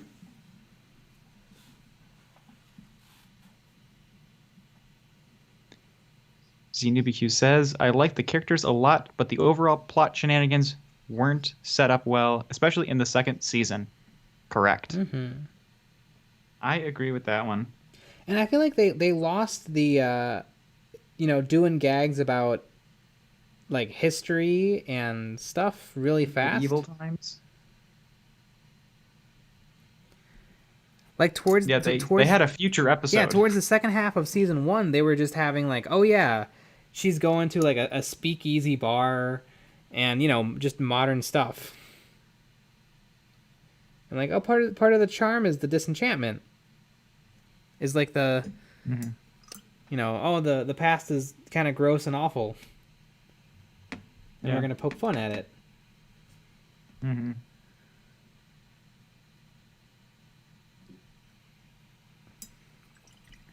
I do like Futurama. I haven't seen Futurama since high school. Me either. Mm-hmm. I remember enjoying it, but I don't remember a lot. Yep. I don't remember a lot of anything, though. Nick fills me in on each week to week, the goings on. What you did on the last week? But that's just because you have a lot of Star Wars knowledge and miscellaneous Lego set dates. Yeah. That I don't have.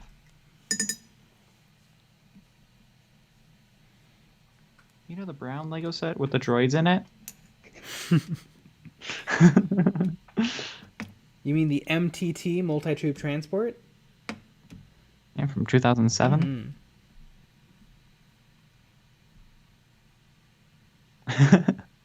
Bender is my spirit animal. Oh, Bender.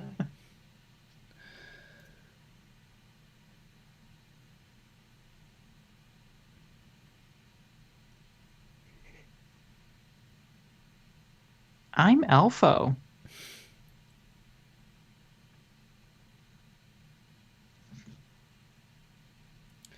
Yeah, Elfo I think is the biggest swing and a miss for me with Disenchantment. I love, like, Elfo is the one elf who's not like a happy-go-lucky, candy-eating elf. Like, he leaves Elfland because he's the one guy who's like not enjoying making candy. He's like banging the town, like the mayor's daughter. He's like a rebel, and then as soon as he leaves elfdom, he's just a complete, sweetheart elf who wants nothing but candy and sunshine.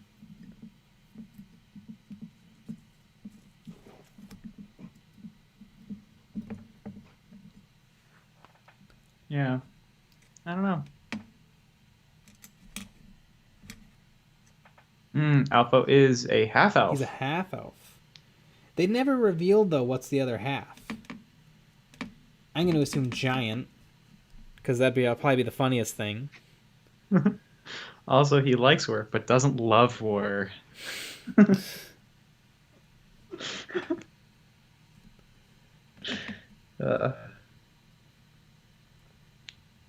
I have to rewatch it. I'd rather watch something else though. Mm-hmm. But yeah, like if the third part or the first part of the second season, however you want to however you view the world, I would have to watch all of it again because I don't remember. I think I'm good. I think I could go straight into season 2.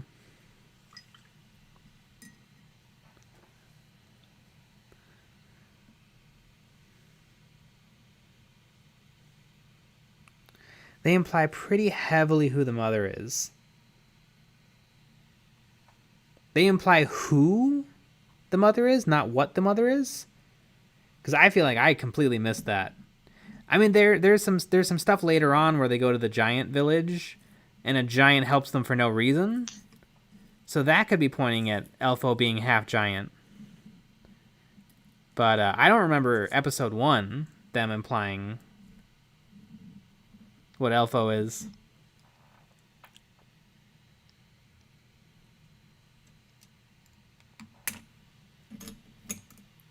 It's very possible, though, I'm the dummy. That's entirely possible. Really? That's kind of surprising. In episode 1, they probably say, Elfo is a giant. And I just missed it. in episode 1, he doesn't love war. Doesn't love. Is that the big hint? Because I feel like that's not a hint.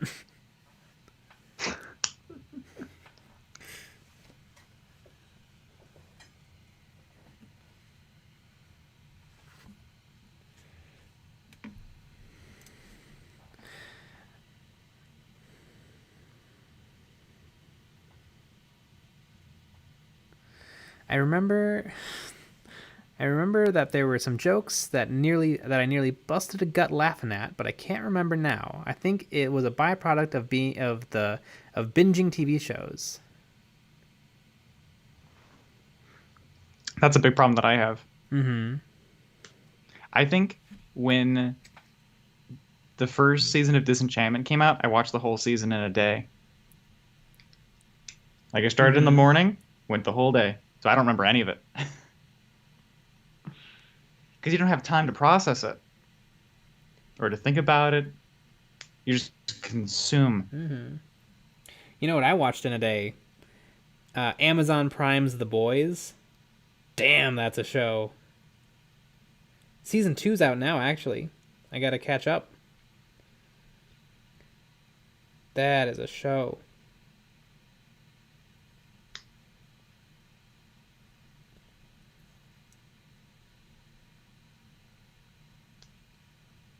I remember from Disenchantment Season 1, the elves, all the elf people singing, "A ha ha ha and a he he he.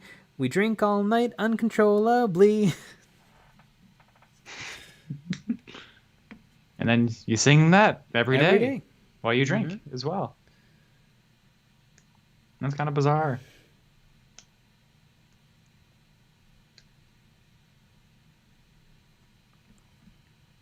Ha ha ha, he he he.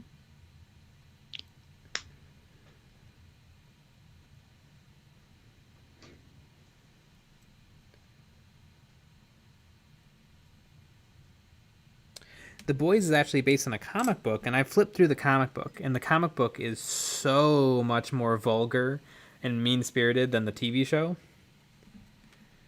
Which is amazing, because the TV show is pretty mean-spirited and awful.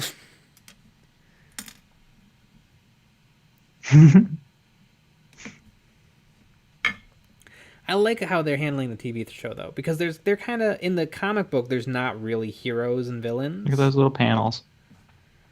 But in the TV show, there kind of is people to root for.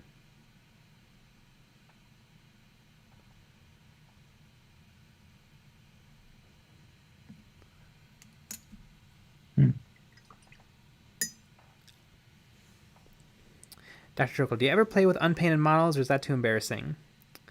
I feel like we actually do that a lot. Play with unpainted models. Yep. Yep. Yeah, there's no shame in unpainted as long as it's gonna get painted. Oh, everything's gonna get painted. Mm-hmm.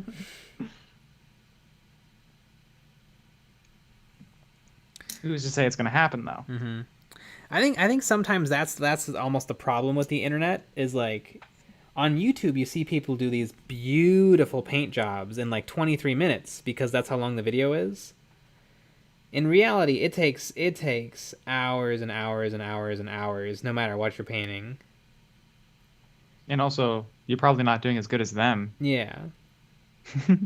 So it can be a little discouraging. They're probably. But if anyone gets anything painted, they're that's probably amazing. practiced.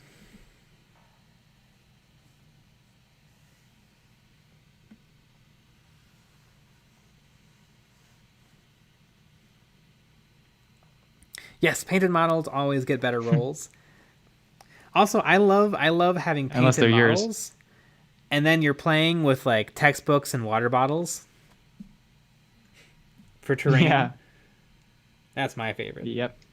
way to play. You have beautifully painted models, but then you're playing on just a table, the Kleenex box, Pringles can. Mm-hmm. It really sets the tone for the whole game.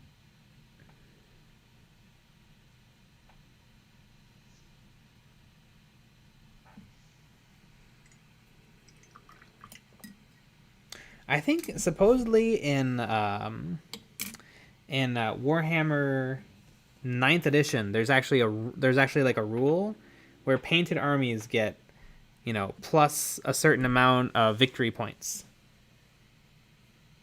I'm guessing that rule is going to get ignored a lot, but it's a little neat.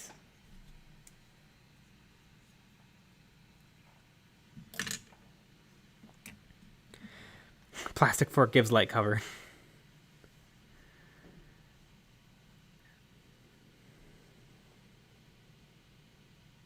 Question: what edition came with the Dark Vengeance box? While moving stuff, had it fall on my lap? 6th edition. It was 6th edition, right? yes. I remember that Dark Vengeance. Mm-hmm. The Games Workshop. I'm always trying to get that sold to me. Yep. Even though I didn't want to play. Yeah, good old those armies. Good old Chaos, Undecided, and Dark Angels. Yep. And you couldn't really use them as other things because they were pretty well sculpted as Dark Angels. Mm-hmm.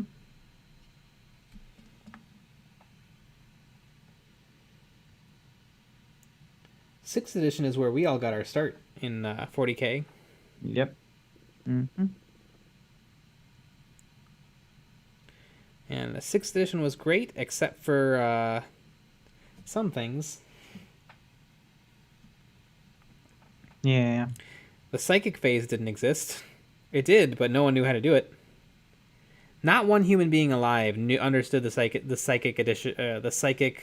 phase in 6th edition. Well, Ben pretended to know. Ben pretended to know, but his turns took 2 hours. Yeah.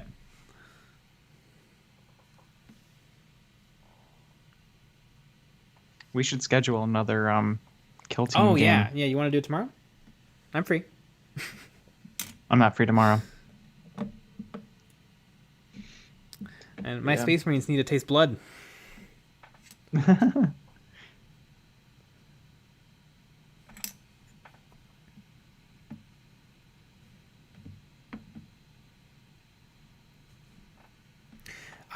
If you were a Chaos player, 6th edition was awesome. I mean, infinite cultists for almost nothing. Hell brutes at the drop of a hat. I'm pretty sure the Helldrake and the Forge Fiend Mauler Fiend were new kits.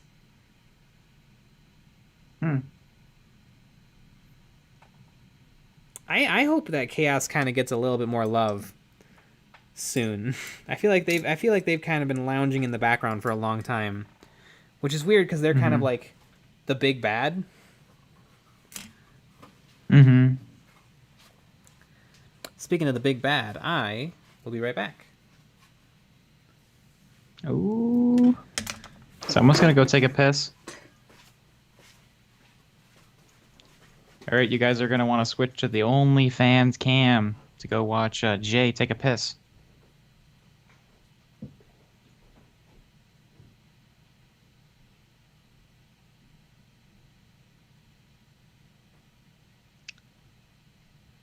I don't know how many games of 6th edition we played. 'Cause I think we probably played like 20 games, and I'm pretty sure we never played any of the games right, and I don't think we finished most games that we started to play. Just because the rules took way too long. More kitty litter. You gotta go make sure that the litter box is all cleaned and ready to go.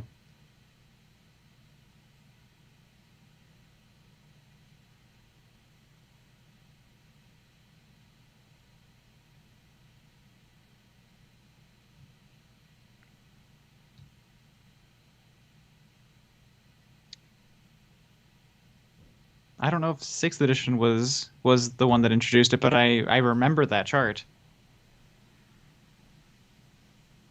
It was a nightmare.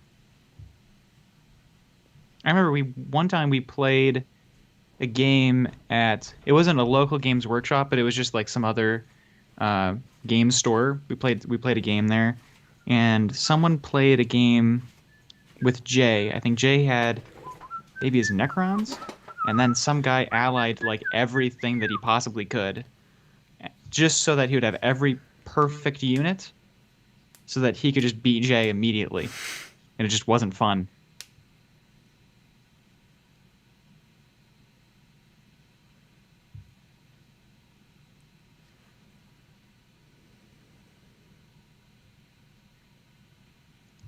Ooh, the Bat Pod from Nolan's movies. They're very similar.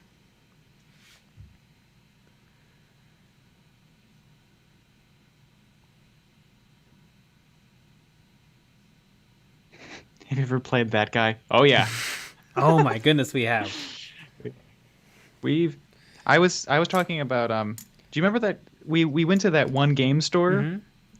I don't remember what it's called. It wasn't the Games Workshop, but it Unique was Games and just that Gifts. other Unique Games and Gifts. In Gray's And Lake. you played a game against some you guy played a game you played a game against some guy. Yeah, geez. That allied like a bunch of different armies together so that he had all of the best units Yes. so that he could just stomp He you. allied Space Marines, Grey Knights, and Orcs. Some bullshit And like that. I think I was tabled turn 2.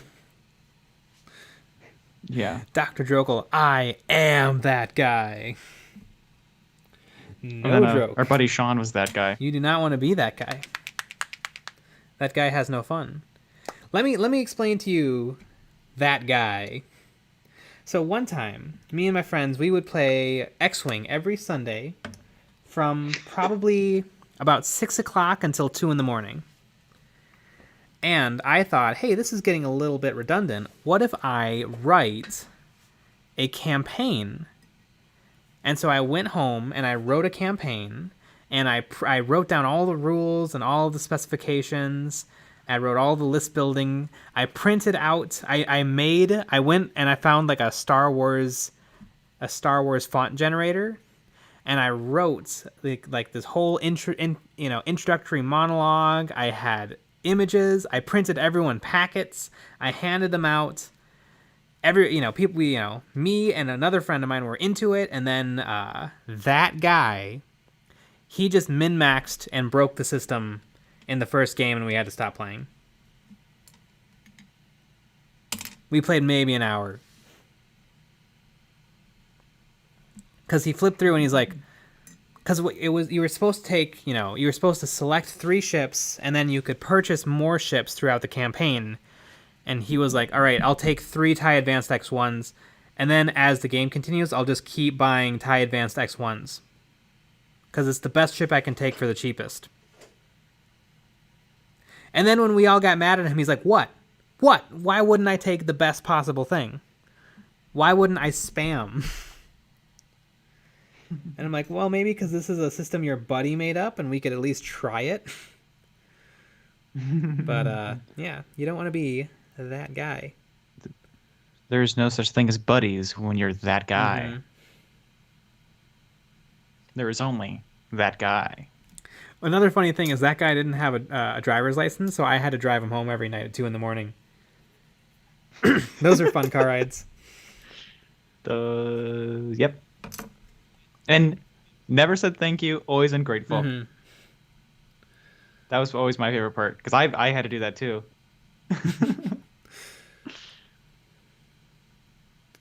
My campaign was called Flash Wars.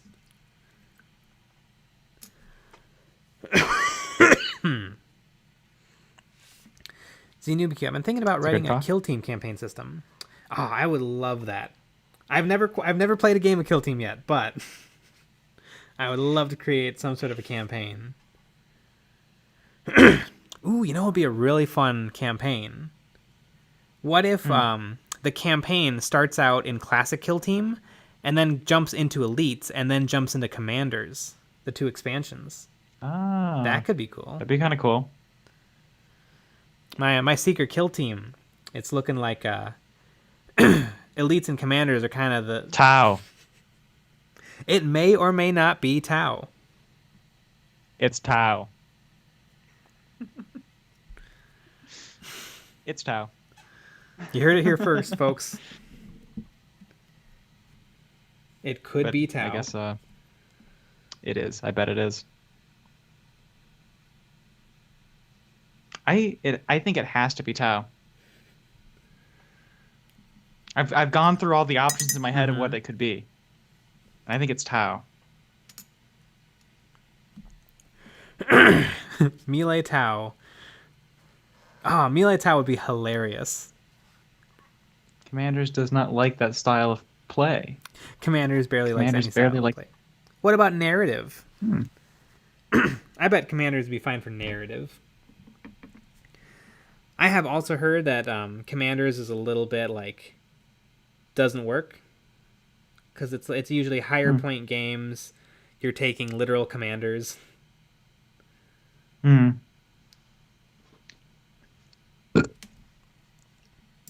Commanders is so It's wonky. wonky. That does make sense though, because like a Tau Ethereal is nothing compared to a Chaos Sorcerer or a Space Marine. A Space Marine commander. Like all the different races kind of have different styles of command.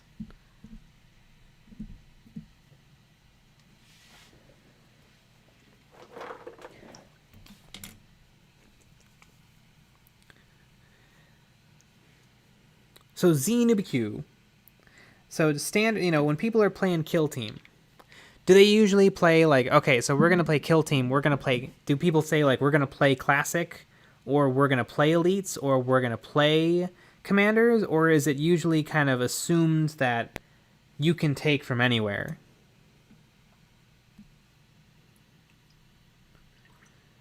The Rogue Trader box That's a good question. had a neat way of tackling it, where the base game has a mechanism for dealing with unbalanced points, but people rarely use it. I do not know much about the Rogue Trader box, although I have one of the Rogue Trader minis. They must suck in game, because I got it real cheap on eBay.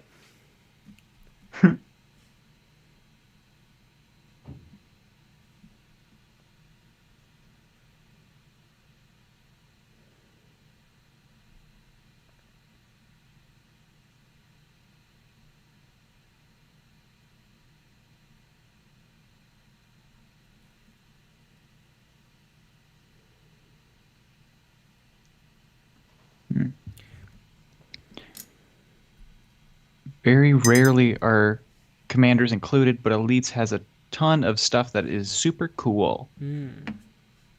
Yeah, that's what I'm seeing from my internet research.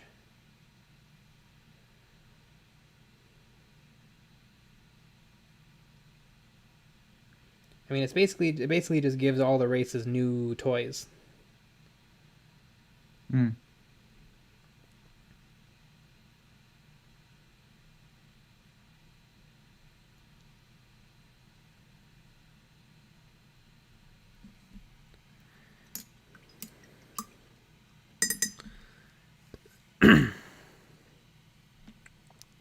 Nayam Shah Marud is from Blackstone Fortress. Oh, okay. The Rogue Trader team took tournament because they have teleport. Burps per minute. Teleports. And Elites has the rules for chapters and sub-factions instantly. Interesting. I don't know what sub-faction my Space Marines hail from. They're green and yellow, and I kind of built them like... Has anybody ever heard of reasonable Marines? Reasonable Marines do reasonable things. They have, scopes on their weapons. They have camouflage. They carry extra ammunition. So they're not freeballing it? No.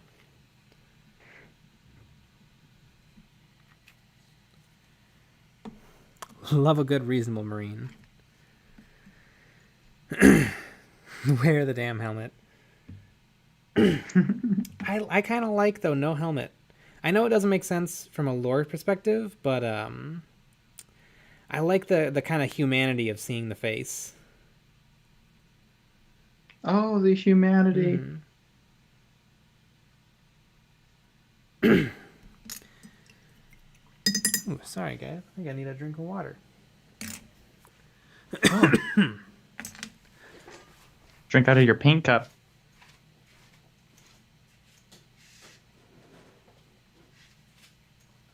That's always what I like to do. All right.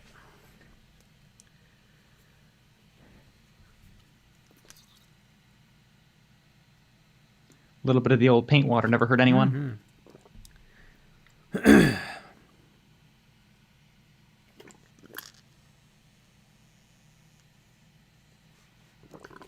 Craig Turpin, Good good night. Good night indeed. Ooh. Yeah, Packers green and yellow. If I could have, I would have sculpted some cheese heads to give him.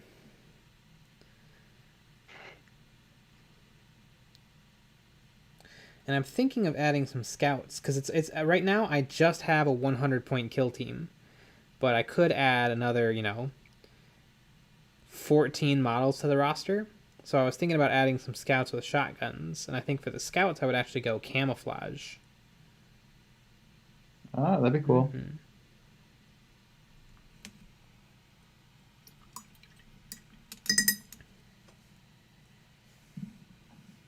Mantis Warriors are a White Scar successor. You know what? That actually makes perfect sense.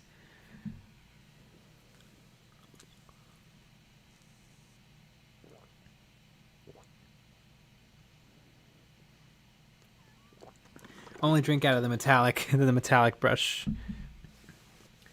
That is true. I should have two, one for metallics, one for non-metallics, but I like to live dangerously. Ooh. Super naughty. Mm-hmm. Yeah, Mantis Warriors are super, super sweet. A lot of wonderful, wonderful kit bashing and converting going on in the community.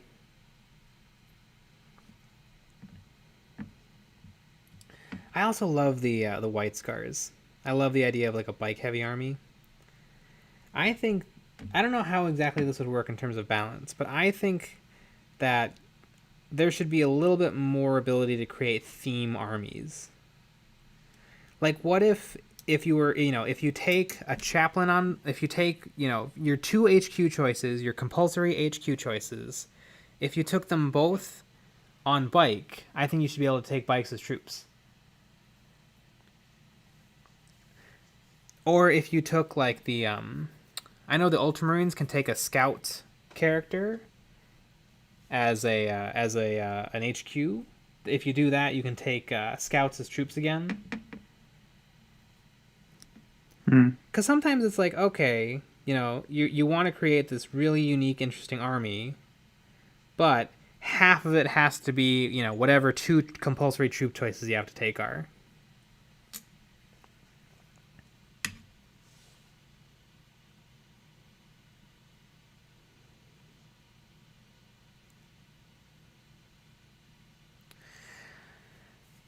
I want to share the big thing I want to include in my Kill Team campaign. It is a spoiler game where all the kill teams that super lost can try to band together to turn the victory. That'd be neat. That'd definitely help if you have a bunch of people playing. I thought you could do that with the formation thingy. I'm not sure. I don't know a lot about 9th edition. In 8th edition, I don't think there was a way to get fast attack choices or elite choices as troops. I don't think there was any way of making that happen. It's possible they've changed it in 9th, and I hope they do because I thought they did have that in 8th. They had it in 7th for sure. There's a bunch of different formations that you could take. There was different formations you could take.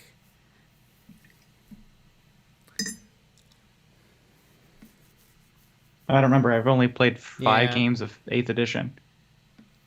But I thought that there was like a fast. There was like a fast army I thought formation. everything had a compulsory troop take.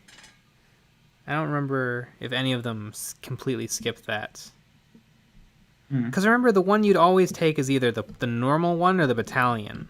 That was the one that almost everyone would take because it gave you the most command points, it let you take the least number of HQs, because HQs are always a little bit of a tax because they were so expensive.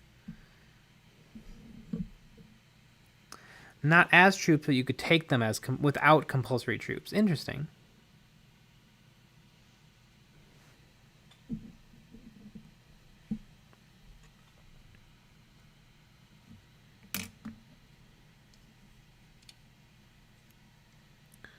All right, I think I'm ready to glue on my side panels. Oh. Dr. Drokel, I've tried the painted cotton thing. I'm still working on it for my orc bikers, but I've never found it to be incredibly good or convincing. A little painted cotton. What you need is real smoke coming out of it at all times. Yeah. I'll just have a vape vape pen. pen built in, yeah.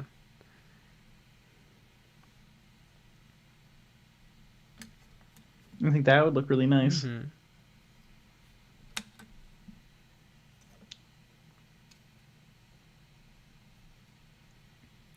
Yeah, now that's a Space Marine bike right there.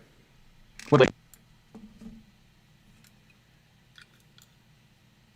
I think bubblegum would be the perfect flavor for your bike.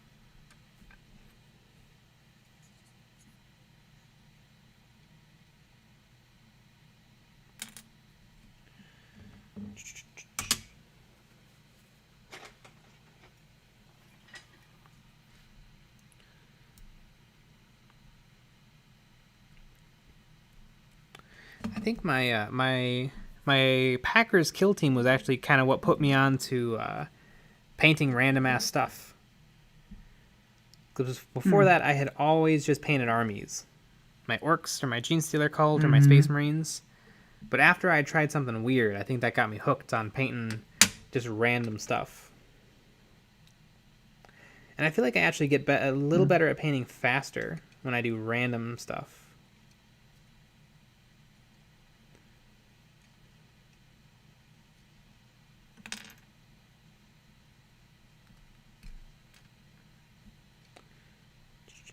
Alright, is it too soon to glue on the exhausts? I don't think so.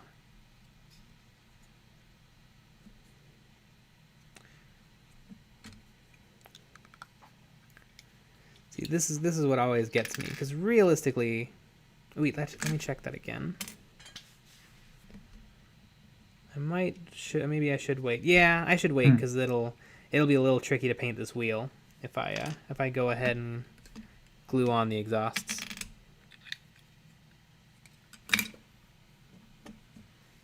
Ooh, you know what I want to paint though? I want to paint the book. Where did I put that? Yeah. Let's paint the book that sits on top.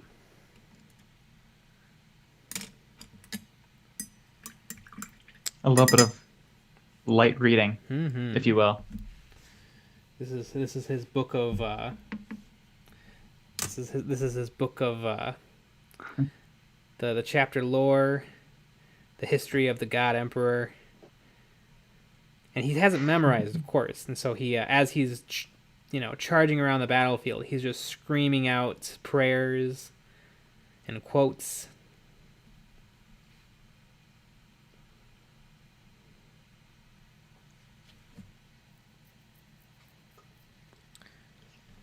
Dr. Drokel, I saw a channel make explosion markers out of cotton several years ago, and they looked pretty good. The guys that ran the channel were scrubs, though. I wonder who that could be. Good old those explosion markers. I like them. I like them for explosion markers. But the scale is a little different. Not the scale, but it would be a tiny little poof of cotton. And I think once you're looking at a tiny, tiny poof of cotton instead of a giant pile of it, it starts to just look like a couple of pieces of lint glued to your model.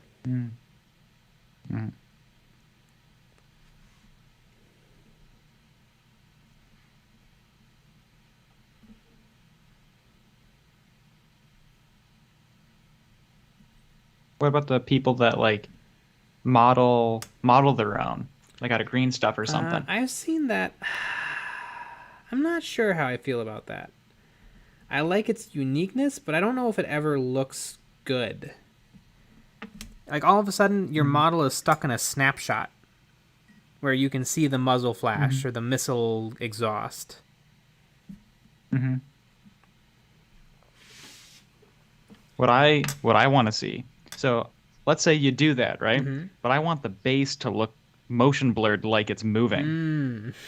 Like your bike is like that snapshot, but everything else around it isn't. That'd be kind of cool. Brewer Marcy, hello. Hi.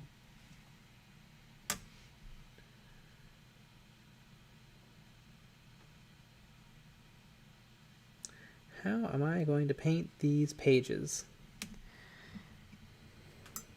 User Xap has Probably with paint. sandwiched them in there, and it's going to be a little bit hard to get to them. But I'm going to try. Maybe almost a little bit of a dry brush. Like if I wipe almost all the paint off my brush.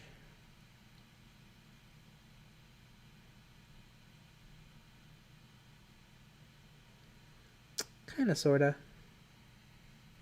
It's not working. But it's also not as much control as I would like. Really, I mean, this book came in 2 parts off of the model, and I probably should have painted it as 2 parts if I really, really wanted to get in there. But I think this will work out just fine.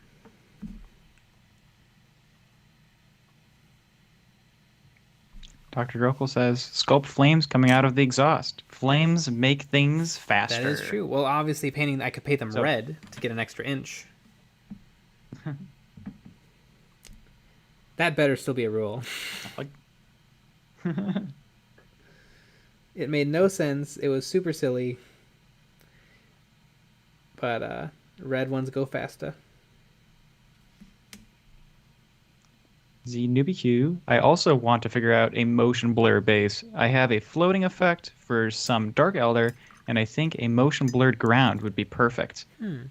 I was thinking, I don't know what it's called, animation, where there's because there's no such thing as blur in animation, or like especially like in stop motion, unless they computerize it. But they have like these in-between frames that have like the head, like it almost looks misformed because it shows the notion of the movement. I don't know what blur frames, something like that. That sounds or right. sketch frames. I don't know. And I bet if you modeled your base like that, it'd be pretty cool. And then if you did like if you looked at a lot of samples of motion blur to see how the light plays on it or like what the colors turn into, I think you probably could do it. In my head, what I see you've modeled your base, and it's a perfect little, 32 millimeter base, and then you grab it and then you stretch it to like 3 times length, and then you just hole punch right out of the middle, and that would kind of give you the look. But I think it's a lot of painting though too. Yeah. To make it convincing, because that blurred effect is very specific. And then you need a model to show that off. Like you wouldn't want a model with 2 feet planted on the blurry base. No, you'd want a model. I think it would have sprint. to be like it'd have to be like a bike. Yeah. all the bases have motion blur if you drink enough.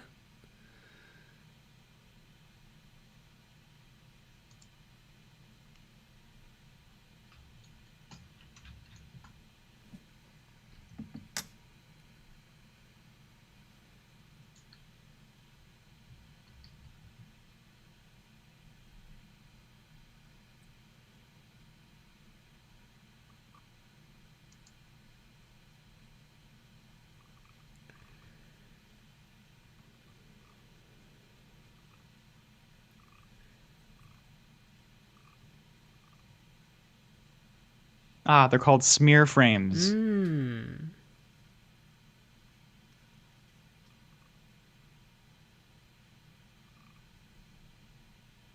I don't think I can put a link in the chat. If you look up smear frames, you can see what that looks like.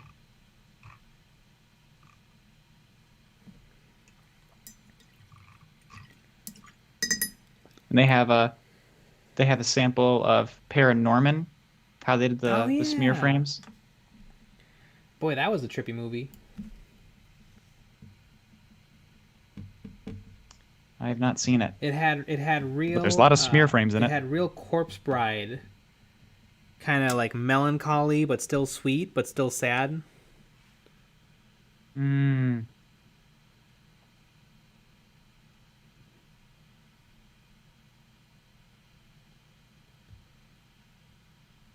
Love with Leica.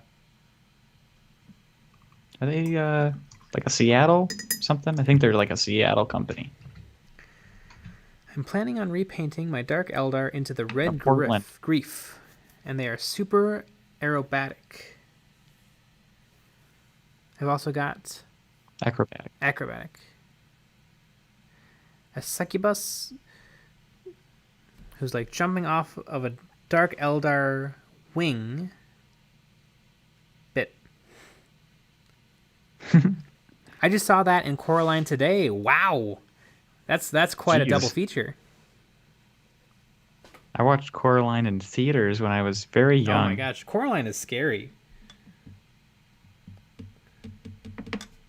They're gonna steal your eyeballs. As they should.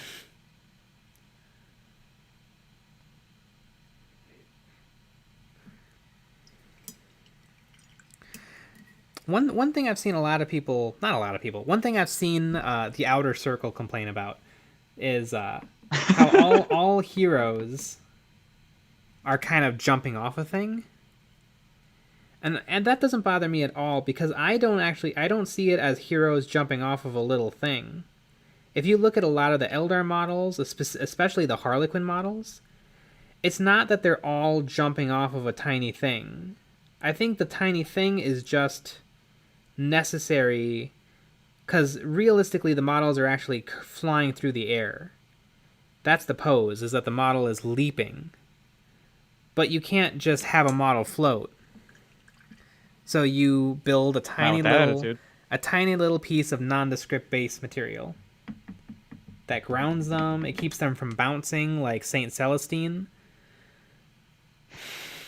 Which, if anyone has that model, you know what I'm talking about. So I have no problem with the jumping off of a thing that it doesn't quite look like they're jumping off of. It's just practicality.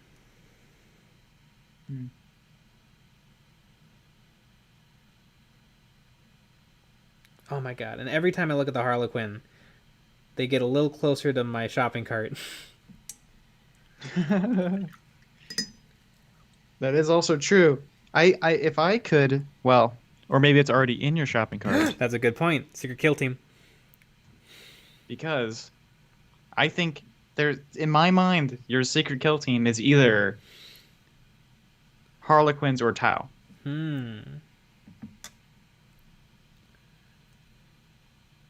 Why would it be anything else? Why would it be anything else? What do you think my secret kill team is? I would have to guess Dark Eldar. Because back in the Dizzy, you collected Dark Eldar for like a day. So, so that would be my guess. Okay. It couldn't be anything else? I mean, it could be anything else, but you might already own a couple of Dark Eldar. So that would be why I would guess that. Well, I guess we'll have to see in a few months.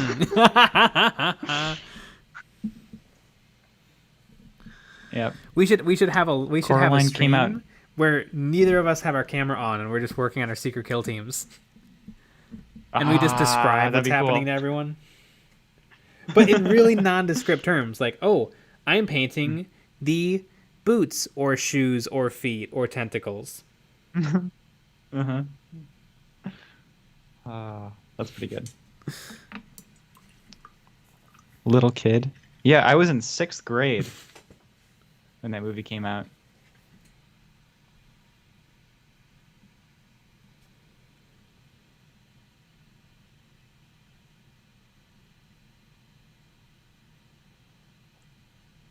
I love painting books.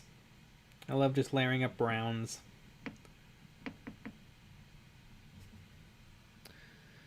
I've gotten to do it a lot recently because I may be painting a couple of other Space Marine chaplains on bikes. Oh, I thought you were going to say Tau. Oh no! I've let slip. They're only the biddy Taus though from Wargames exclusive. That makes sense. Love a good bitty Tau.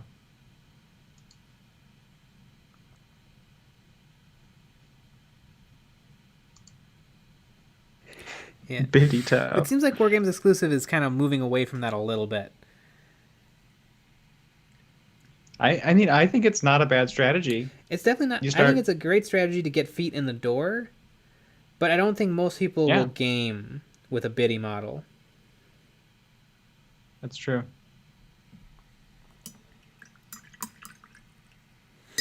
I'm not allowed at my local library anymore. You know what movie I watched not too long ago about books? I watched Neverending Story. Anybody familiar? Probably. It's a classic 80s movie, and it's not good, but it's really got some great imagination in it. It's got some great practical effects. Boy, though, it's bizarre. The ending is bad. Effin' Cool Miniatures. Effin' Cool Miniatures. Is that a thing? The Nothing! Trey. Oh, there are biddies. Here, let me send you a link. Looks like there's a lot of biddies on page 2. Never ending story. Da, da, da, da, da, da, da, da, da. What was the name of the wolf that was coming to get a Trehu? It was like the Mork. The Mork or the Pork? Or the Bork? Lucky Bat. Lucky Bat, are you in chat? Do you remember the name of the wolf? Have you gone to bed? I sent you the link to the miniatures. Ooh, great. If you want to take a look at them. Effin' Cool Miniatures. One of my favorite ones is Bather with Towel. Oh my goodness. Wow. Or Cloth Dancer. Mm-hmm.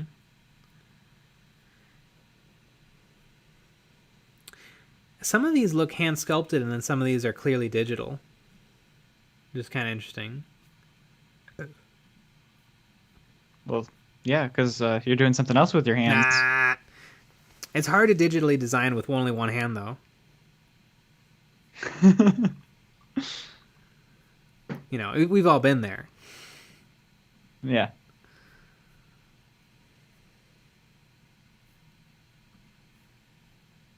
Crystal Ball Juggler. The Gamork.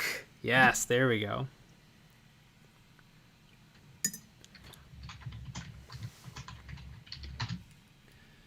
Oh my god, the Crystal Ball Juggler. You gotta send it. You gotta send it to me. Yep. That's a pretty good mini. There you go. Let's see, the Crystal Ball Juggler.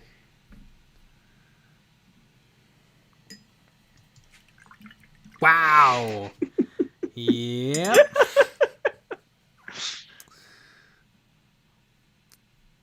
I love it. Just one image. Nothing else. I wish there could be a 360. Additional information about 4 ounces, about 0.4 ounces. That's all you need to know.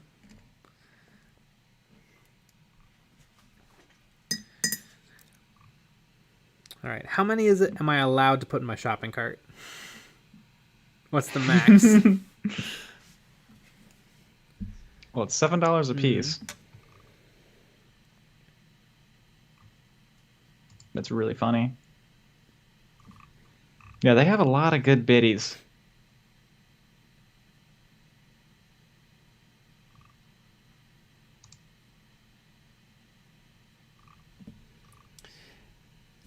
They also have a lot of just cool models. Oh my god, they have... Oh my god, they have ones with dicks. Let me send you this one. Does Games Workshop still sell the Dark Eldar slaves?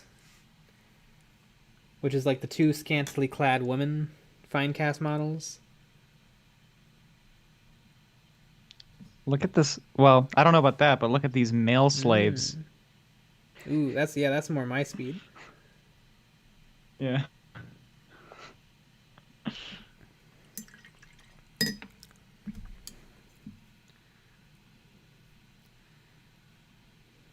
Effing cool miniatures. Oh my god! Wow. It's a hog. That was a choice. Oh my god! And look at what's with the belly button? There's just a bullet hole right in the middle of his chest. Yeah. Wow.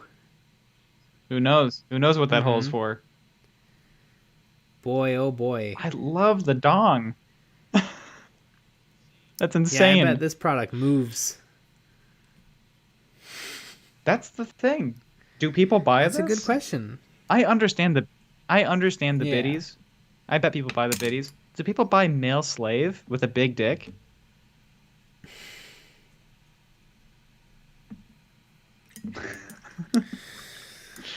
The world may never know. The world may never know indeed. ZWQ, I love the dong, Nick.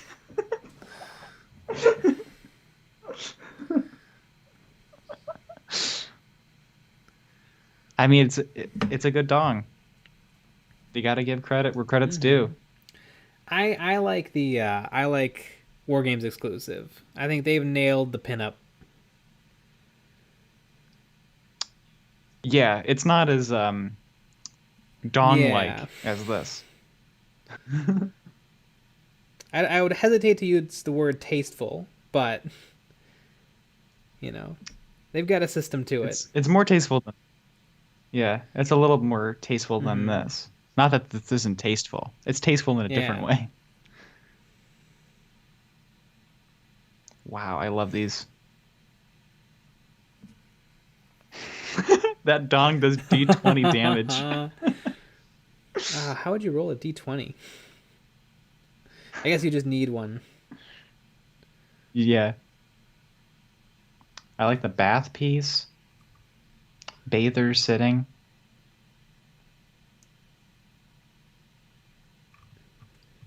I love how they do this though. They have like 5 normal things, then the bathers. Yes, my new kill team, my new secret kill team is exclusively naked women and men. Are you gonna build a full 20-man roster? I'm calling it the harem. Oh, yeah. The dong is a heavy bolter. That's a good question, ZNBQ. So when Kill Team first dropped, were people a little annoyed that like Space Marines got like 5 different unit options, whereas other armies only got like 1 or 2? Because that seems like a pretty big advantage when you can take like, 3 different leaders and different gunners. But then, some armies is like, okay, well I have to take, I have to take 5 Zangors because it's the only other model we get. Whereas Space Marines are like, okay, I'll take a Sergeant Scout and a Sergeant, Intercessor Marine and a Sergeant Phobos Marine, and Space Marines still have way more options than everyone else.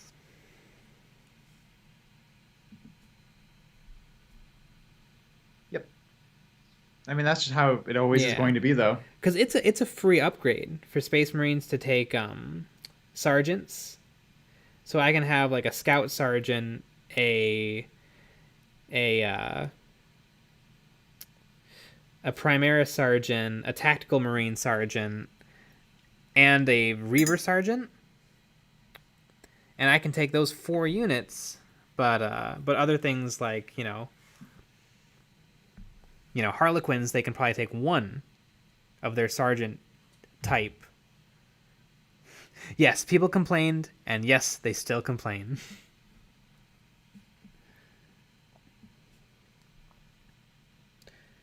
The only thing Space Marines don't have going for them is that they're a little boring. They're a little vanilla. Yes. Because I would Do you think that just to interrupt Nick, I would bet that like people who hop onto Kill Team are like, okay, I'm done with Space Marines. Now is my chance to collect Tau or Necrons or Chaos. I forgot what I was going to say. Good. Oh, do you think more than 50% of people play Space Marines? Oh, that's a good question. Hey, everyone. And that's why everyone nobody in cares chat. about anything else? What do you think? Because it seems like they really only care about Space Marines.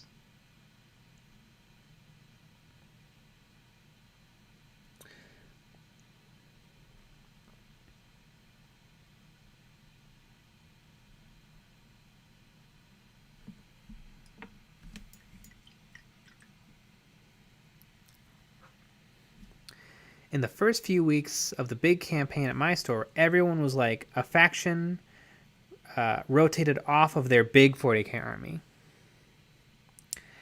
Half of everyone played Space Marines.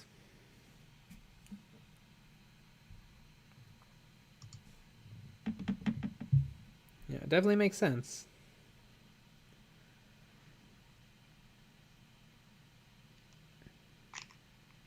Yeah.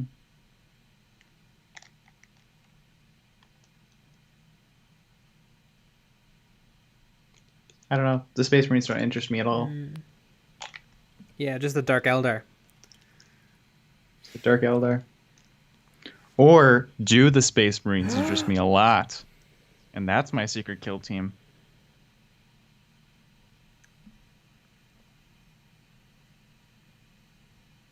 It'd be great if we actually didn't have secret kill teams. If we're just lying.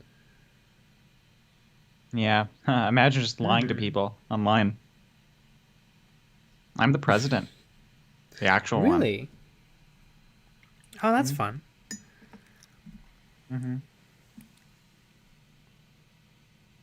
There is definitely a depth to how you play Space Marines. And I don't have anything against Space Marines. Do you think... I mean, besides squats, is there something new, like a new Xenos faction they could add to 40k? I know there's like there's an alien called like the Harud.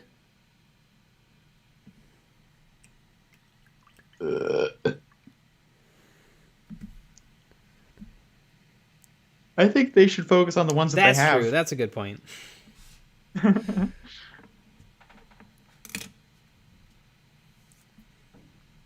Because they don't do a good job with that. No? I thought they did a great job. Because like the stuff that they did with the Necrons was neat. Yeah. They just do that with everything else. Just fix everything. It's not hard to sculpt everything and then have people paint it and test everything and whatever. Later this year, Primaris Eldar. Yeah, exactly. Everyone's laughing until your faction gets Primarist.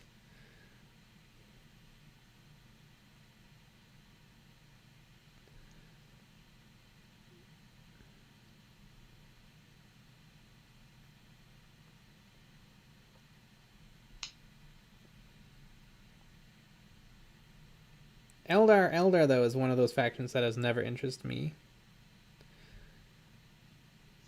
Says someone that has Eldar right now.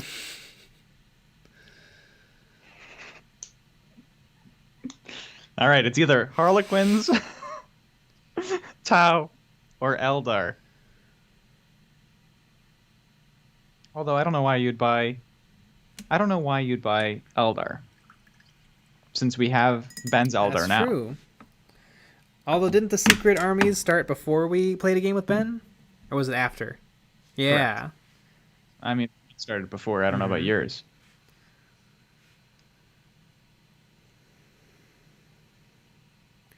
I like the thing they do with Warcry and Underworld. Some of the Warcry models look insane. The weird bird people. There was a few new sculpts in the Rogue Trader box. And all the Blackstone Fortress stuff. And the stuff for Necromunda. Is Necromunda real, though? I'm not convinced. I'm not convinced Necromunda is a real game.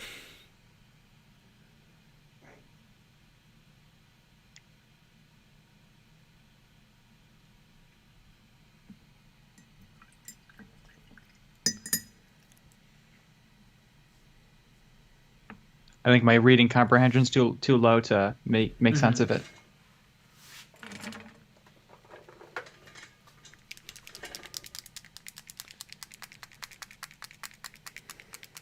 I mean, don't we all read at a 3rd grade level?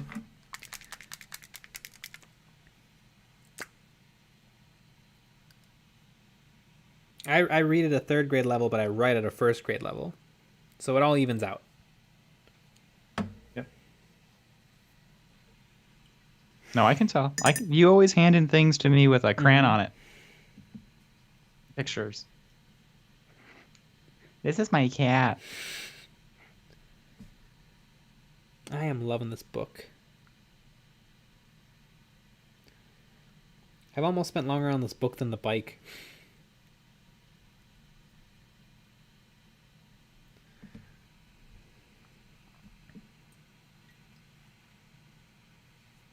Necromunda is pretty well represented at my local scene. Primary terrain builders. I love terrain, but then it always feels like halfway through a terrain project, I'm like, I could be painting my models.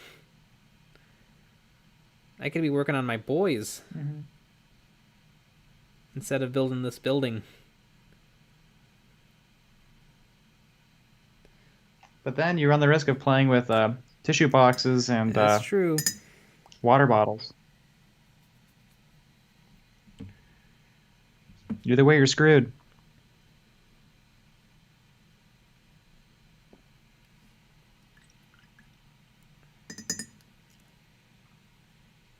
So, ZNewbieQ, do you play Necromunda?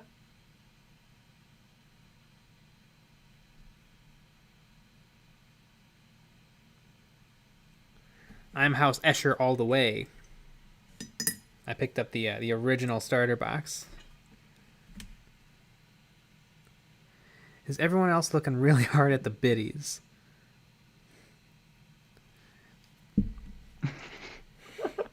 I mean, I like the War Games exclusive models. I was looking at the videos for a long time, and then the guy with the dong for a longer time.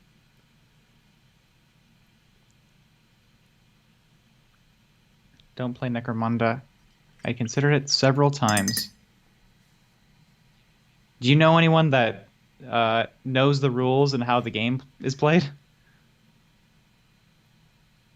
Or like any online resources that have been helpful for people?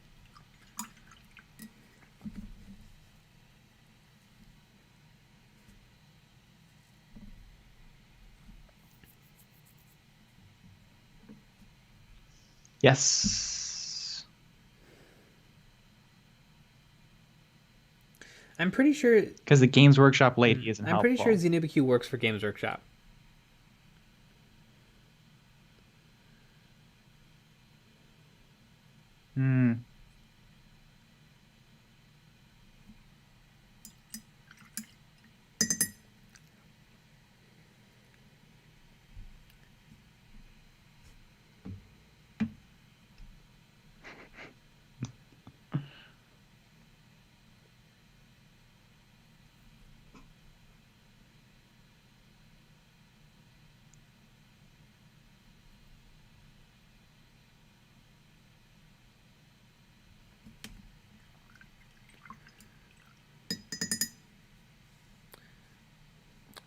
Midwinter has a video on the first edition of Necromunda.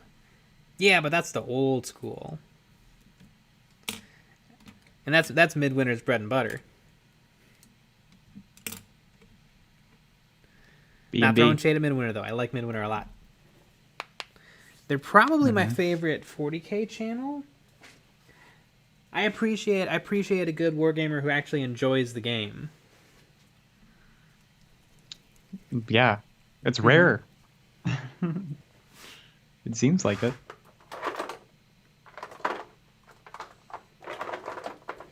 Does seem rare. I'm gonna paint a whole Indominus box set, but I hate the game. But I can make a YouTube video on it, so I can make money. It's a little weird.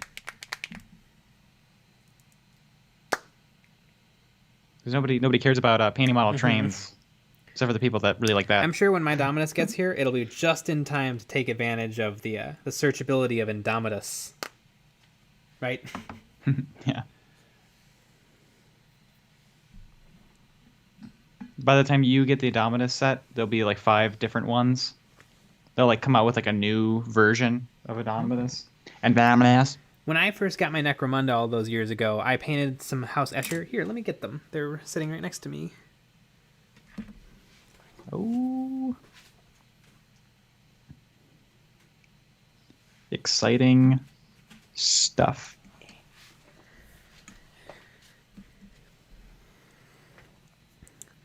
So these were kind of my test models. And they were also testing out P3 paints. And they're okay. They're kind of exaggerated colors. And I'm not sure if I love it. What do you guys think? It's a little too clean. It's a little too... I don't know. Everyone loves them. It's fine. I do think that they're... Yeah, cool. they are cool. And I think what I would do if I was to continue painting this way is I would change up the hair colors into other things. Candy Yes. cord sword. I wanted them to look like they were like glowing red hot. But yeah, it does look like candy corn. Mm-hmm. 'Tis the season. But the Candy corn's the best candy. Nope, leave now. My lore for these two, because they have identical loadouts and they're the only ones in my Necromunda gang to have identical loadouts, is that they're sisters, and that's why they have the exact same hair. Because I was gonna paint each person a little differently, but these two are identical.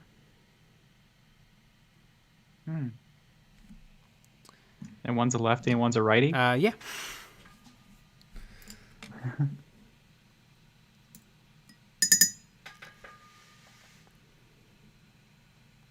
Maybe some AK streaking grime. See, but where do you put it? Where do you put the grime? You got the armored bra, and then you've got some leggings and a little skirt. Well, number one, they're wearing too much clothes. I definitely see what you mean, though. Like maybe a little battle damage on the armor and a little scuffs and scrapes on the clothing. I think that's what I do. I think I might take the rest of the models and paint them all up differently, and then once I find the exact right thing, I'll paint up another box.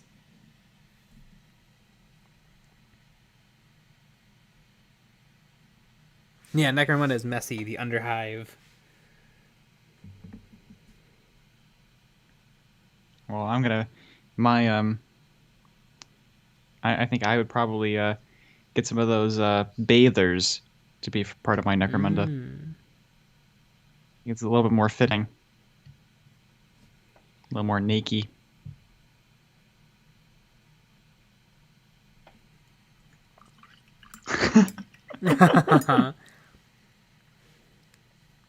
Yep, we want bare biddies, bare naked biddies.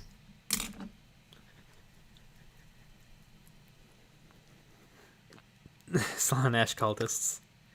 I think if Games Workshop is ever never gonna produce anything, it's going to be Slaanesh cultists.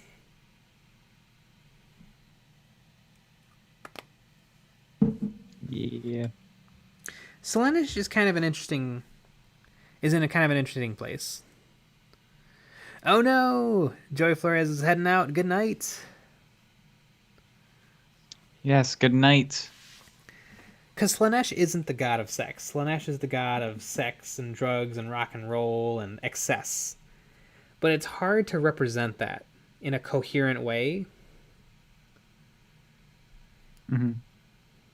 And so, you know, pink and blades. Titties. Mm-hmm.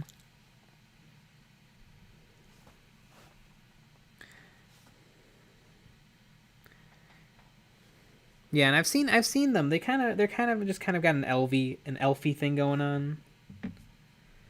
I don't know exactly because Slaanesh could be represented kind of like the demonettes and stuff, but they could also be represented by like an excess of noise. That's how you get noise marines. Or an excess of eating could be gluttony, but that's kind of Nurgle's look. An excess of violence and energy, that's kind of Khorne. It's kind of hard. All of the gods kind of tread on each other, and I feel like Slaanesh kind of has the least defined of any of them.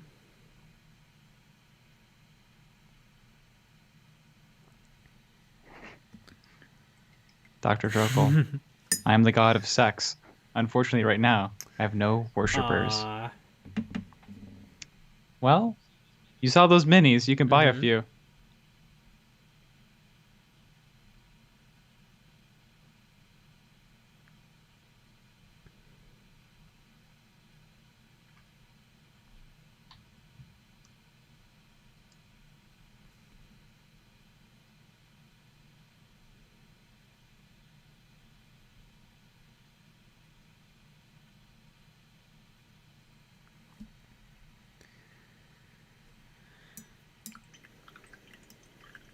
Esoteric Order of Games has Necromunda resources, and he also knows all the games.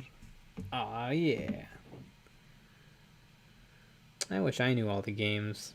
I have to read the book and figure it all out. I'm sure they do too. No, they just download the knowledge, like in the Matrix. Yeah. What you need is you need Ben to go through the rule book. Yeah. That's true. Ben has With his never mock cracked trial the book brain. once in his life. But we had a 40-minute debate on rules. That's very Ben, though. It is super Ben. I love it. It was so funny. Should I ask him when he can play next? Absolutely. Okay.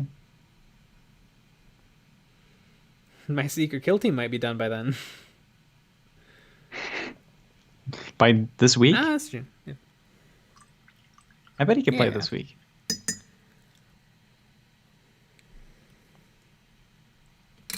Ah, guys, look at this book. Look at this goddamn book. Love it. Let's glue it onto the model.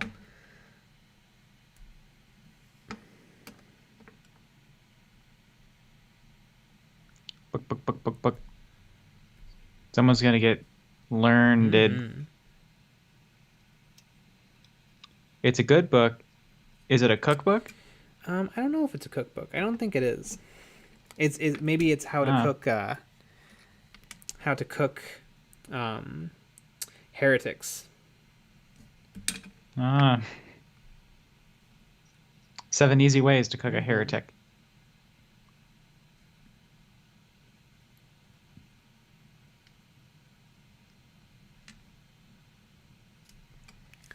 Kaboom.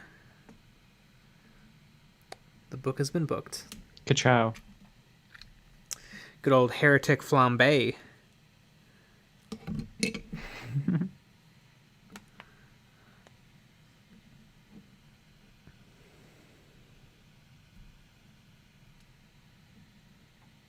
It's been booked.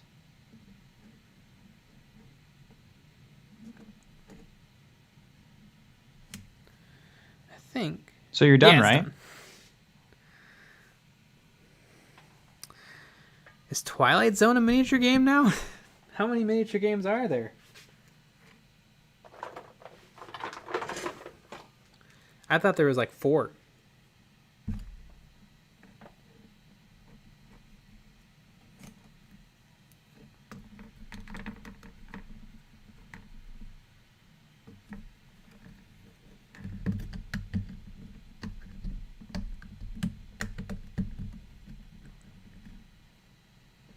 How to cook heretics. How to cook 4 heretics. How to cook 40 heretics. Xenobiqu's heading out. Good night, Xenobiq. Good night. Sweet dreams. Or other things that you're doing. Yeah. Looking at That's those true. models, I bet. I know what you're up to. You got a cart full. Let's just say you got a load of models.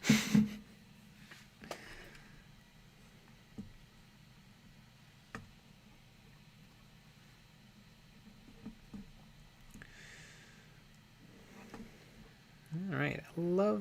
I'm digging it. I'm digging how this guy is coming out.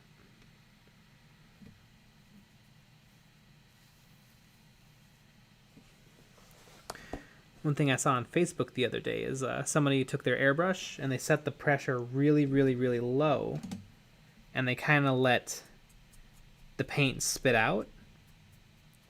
And so I might try that a little bit. They just watered down paint really, really low, and they the low pressure just kind of let the paint drip out a little bit.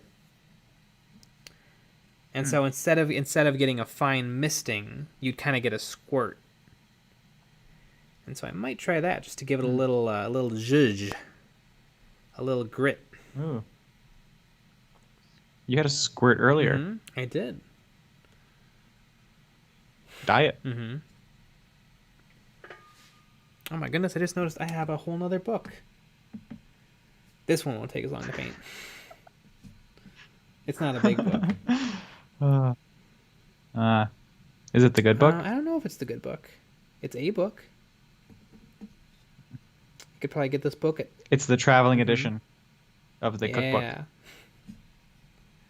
Anybody ever see the Book of Eli? Ah, what a good movie. That's all about a book. That makes sense. And Eli. Those are the 2 things it's about.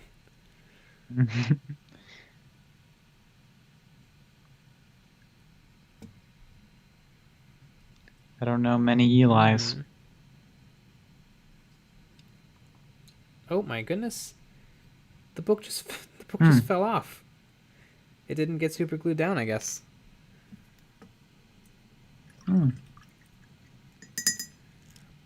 How rude.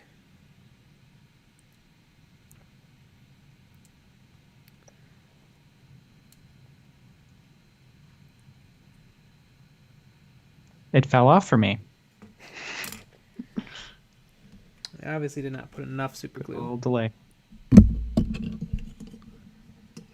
How dare you?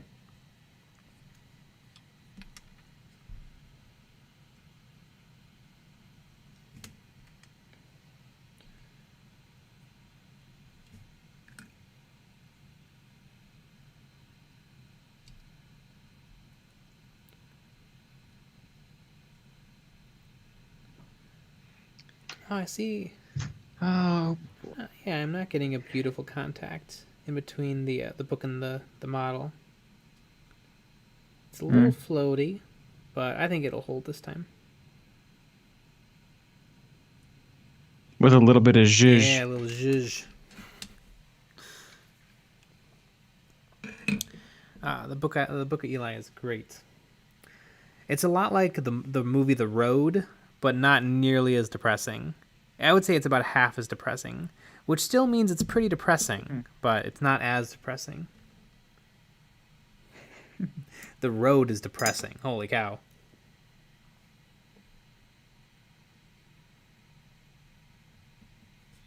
I like Cars. There's a road in Cars. Yeah, Lightning McQueen has to fix a road. Yeah. And then he does a bad job. It doesn't make any sense because he's a race Yeah. car. Yeah. And then he starts out doing a bad job, but then he does a good job. Yeah. How nice. And he learns Did you know that stupid people from the West have feelings and emotions too. Yeah. Life is a highway, as they say. Is the road based on the book? Yes, it is based on the book. I believe it's pretty close.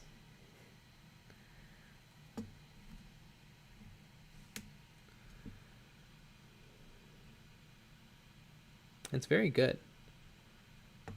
But yeah, you have to be in the mood for some feelings. It's not The Walking Dead. It doesn't suck. It's not just drama for the sake of drama.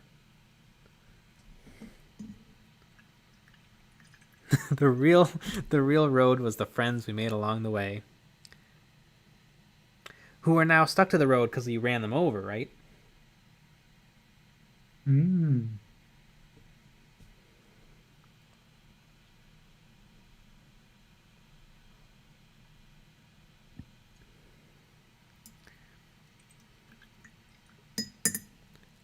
You know what I really want? I want some tacos. You mean a sandwich? Yeah, a sandwich. I haven't had a good taco since the Taco 80s. sounds pretty good. Now you bring up food. Is it too late to have chicken? I have some chicken, but it's getting a little late. Only if it's in taco form. It's getting a little late for chicken.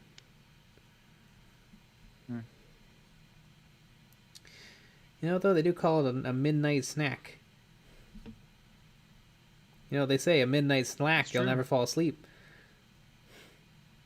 I think that's what they say. A midnight snack will not make your doctor mad. Yeah. Exactly. That's probably the one thing I missed about living in California. A lot of good tacos everywhere. Tacos everywhere. Tacos on the street, like laying on the street. And there was a place near where I worked, called Country Burger.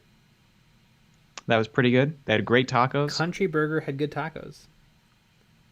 Yeah, it was insane. It doesn't sound like a taco joint. Oh, it is. It was. They're one of those places that if you went in and you were like, "Can I have a fine steak dinner?" they would try to do it. They would do their darndest. They would. They had that on the menu. They had you could get anything. It was like a diner, but it was really tacos. You could get like a lobster and burritos and stuff. Yeah, they had stuff. They had some stuff that you probably shouldn't get. And that was always the joke that I would have with my coworkers is we should get all the things you're not supposed to have, like the New York strip. Straight from New York. Yeah.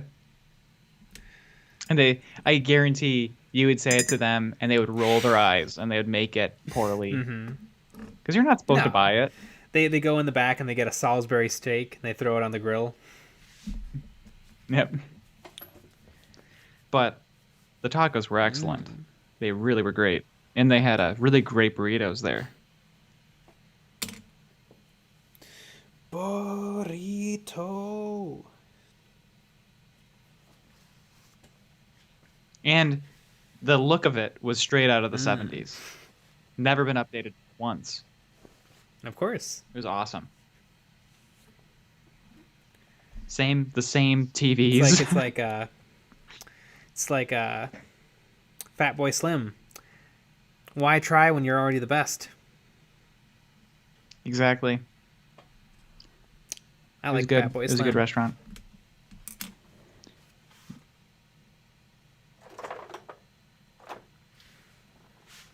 Dr. Drokel asks, "Are you going to mud or dirt up the tires?" Yeah, I definitely will.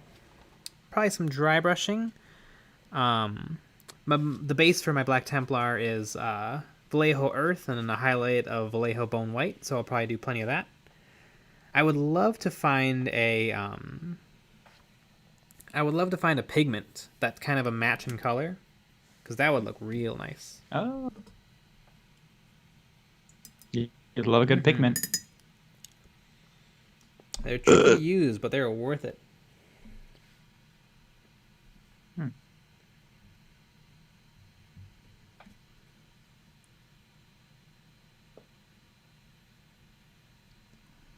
Speaking of worth it, I can kind of see why brass sheets were phased out.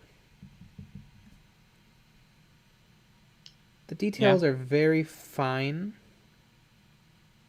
and it's kind of a pain in the butt.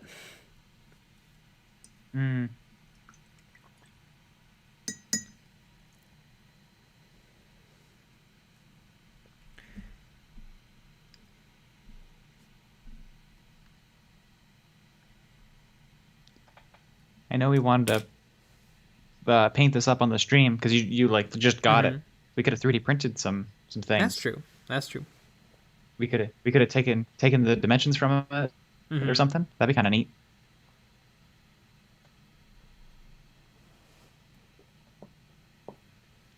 Taking the dims.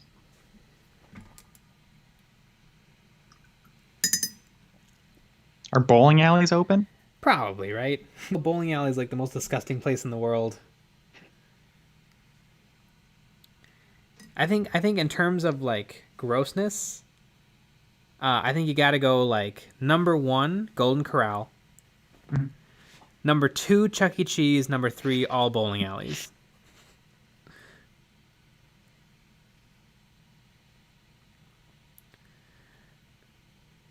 All right. Are bowling alleys open in Illinois?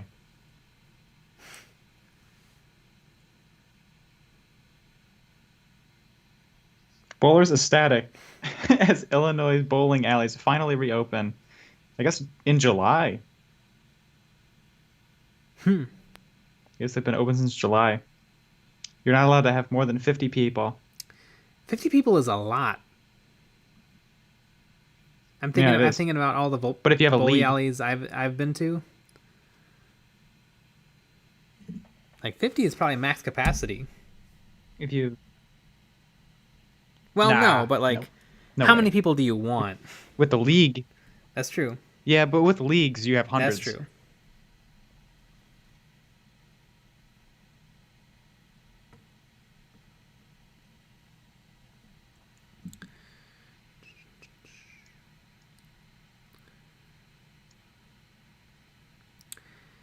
So Nick, you know a little bit about bowling alleys. How often do you think I they do. like to sanitize the balls? Because like people are sticking their dirty fingers down the holes. Never. Never once ever. I've never seen a single person ever sanitize a ball or use like one of the balls in the bowling alley and then like wash their hands afterwards. Because think about it. The other thing that you do is you go and you get food and you eat pizza and you get fries. Yeah. And all that shit gets in there too. You know how like with the shoes they like kind of spray them on the inside to kill the bacteria or whatever? They don't do that for the balls. I like to think though in those spray bottles it's just water. It doesn't help anything. It's nothing. It's like water and then 1% Pine Sol. Yeah. Capillus? It's a hair treatment that's on late night TV right now. It's pretty dumb. What the hell? I'm going to their website.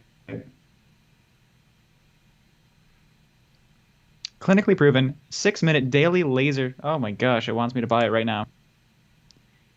Clinically proven 6-minute daily laser technology for thicker, healthier hair. Oh my god, is that a lot of money for this? Let me send you this. So that you can get your opinion on this.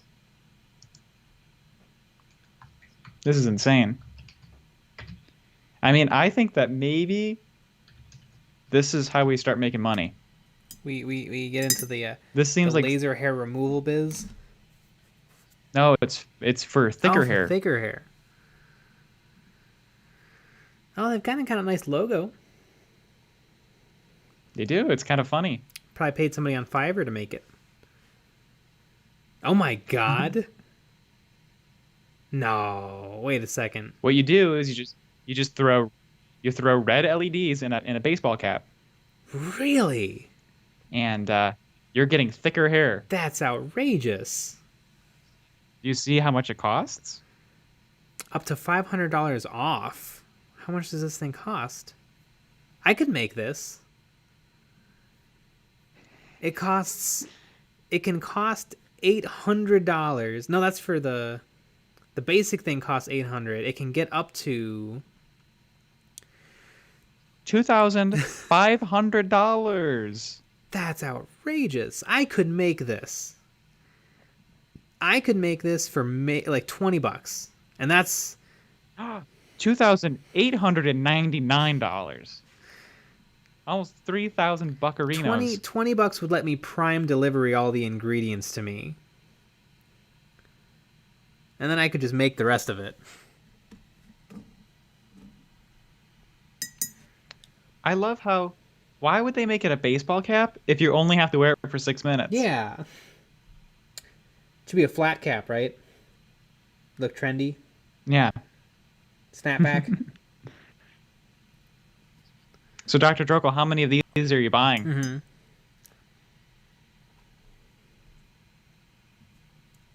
Yeah, we can give you an address if you want to send us a pair. Yeah.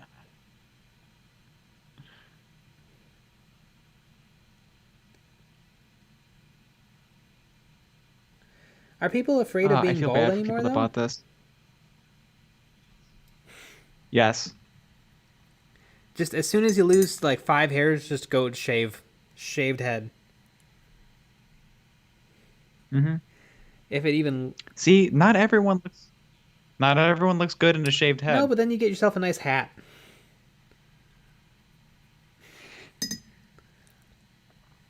You get yourself a real nice hat. Then you get to be a hat person. Maybe a nice beret or a fedora. A sombrero. Yeah. Well, not everyone gets to wear a sombrero. That's true. You know, you could do something maybe a little more ironic, like you get like a Wisconsin cheese hat.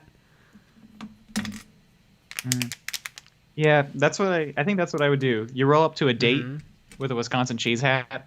Propeller beanie. Wizard cap. What you could say though is that you got a cancer diagnosis, Ah, yeah, there you go. or that you shaved your head because you have a family member that's going through a diagnosis. Yeah. That would actually be kind of sweet. Then you turn into a hero. Then they can't be mad at you or think you're gross because you're a hero. Not that people that are bald are gross, but some of them are.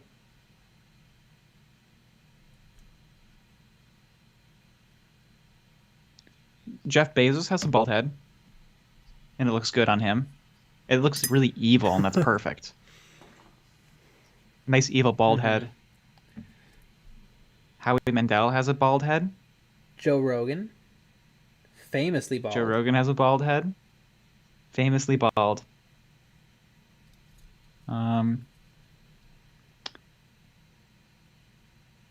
Lex Luthor. Yeah, Just get into Lex fictional Luthor. characters. Famously bald. The Rock. Yeah. Dwayne.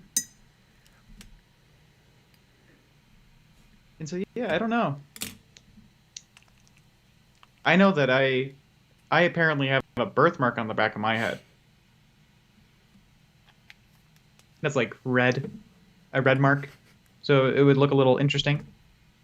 But then, you know, what I would do is I would just say, well, I'm standing with my family member that got diagnosed with cancer.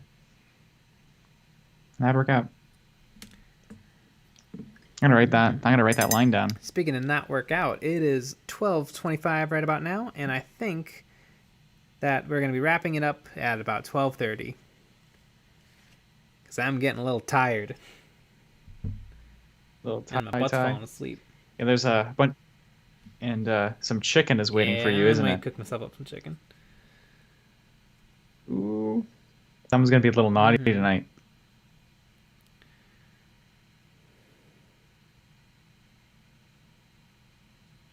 Oh, I know exactly who you're talking about, Dr. I have Drokel. no idea who he's talking about.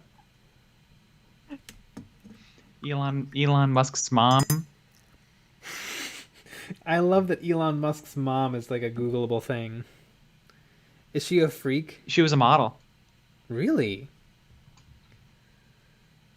Mm-hmm. She does look like an evil person.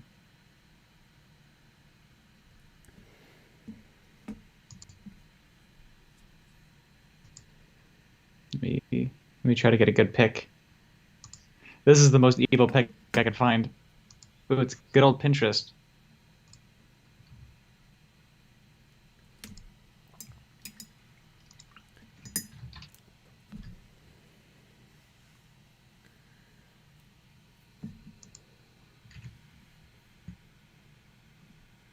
I sent you a link that's arriving to you shortly. There it is. Oh, wow. Man, what a family.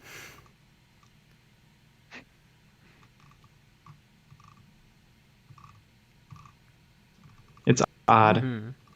Yeah, she does look a little like Cruella de Vil. Yep. You know, she has puppies made into coats. Oh, yeah. I mean, but don't we all? Mhm. What I never understood in 101 Dalmatians. So Cruella de Vil shows up, and she's like, "Oh, I'll buy all the puppies." And then the nice family is like, "Never. We'll never sell to you, because you're clearly just going to murder them." Can't she move on to other puppies? Like, why does she have to get these Dalmatians? Because no one's ever told her no before. Ah. She has to have them. You know what was really funny? When I was watching like all those. the live-action 101 Dalmatians, I was watching it with my dogs, and weirdly, my dogs did not react at all to all the dogs in the movie. There's a lot of barking, a lot of yipping, a lot of puppies. They didn't react to any of that. Mhm. But whenever Hugh Laurie was on screen, he was one of the goons. He was one of Cruella de Vil's goons. Their hackles would raise, and they would go, "Arr, arr." So my dogs hate Hugh Laurie. My dogs hate British character actor Hugh Laurie.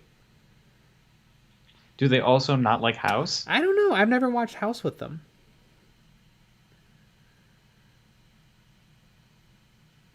It was pretty hilarious, though. They never react to the TV.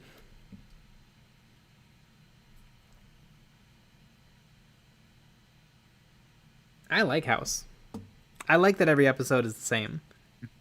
It's very relaxing. Because life isn't the same Yeah. every day. And Hugh Laurie is a delight. Don't listen to my dogs. Yeah, they're racist. I always wonder how they pay to feed all the dogs. Puppies don't eat that much. I have two cats. And spend a decent but not outrageous amount on cat food. Yeah, but imagine having It's 100. true. Dogs can kind of eat anything, though. We make our own dog food.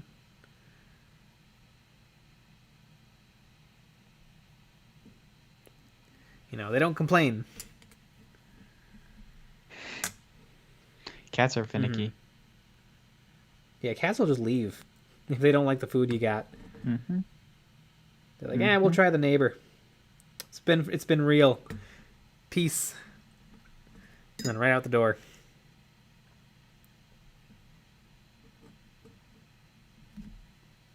Yep. But puppies grew Well, up. clearly they were looking to offload some of the puppies, because that's why Cruella de Vil shows up.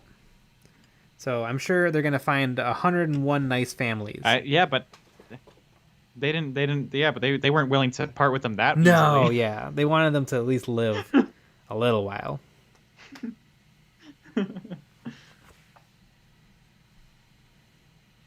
I'd be like, how much you talking? That's true. How 101. much are we talking here? Because how much does a purebred Dalmatian go for? Probably like $100. Probably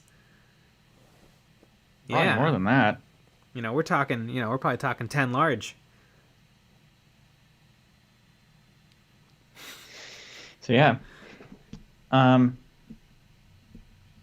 Yeah, I mean, I think you're making a good amount of money on these. Also, 101 Dalmatians. What did that poor mom dog go through?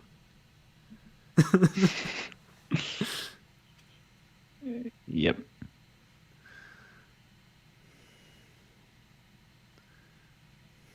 Dr. Jokel, have you seen the new trend where people video their dog's face and then they drop 2 to 3 pieces of dry food? Oh, I bet my dogs just go to town on those 2 to 3 pieces. My dogs are little. Like they get a third of a cup of dry food. So 2 to 3 pieces isn't even insane for them. Kilgore boy, they need to find every fire station in a 100-kilometer radius to get rid of all those Dalmatians.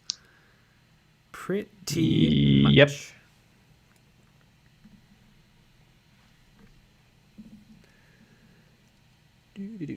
All right, gang, we're gonna be wrapping up here, but let's take a look at Yes. what we've accomplished here. A good chunk of work done on the front of this bike and the exhausts. I think not too long a time the bike will be completely done, and then it'll be onto the rider. Woot woot. All right, gang. Yeah. Good night.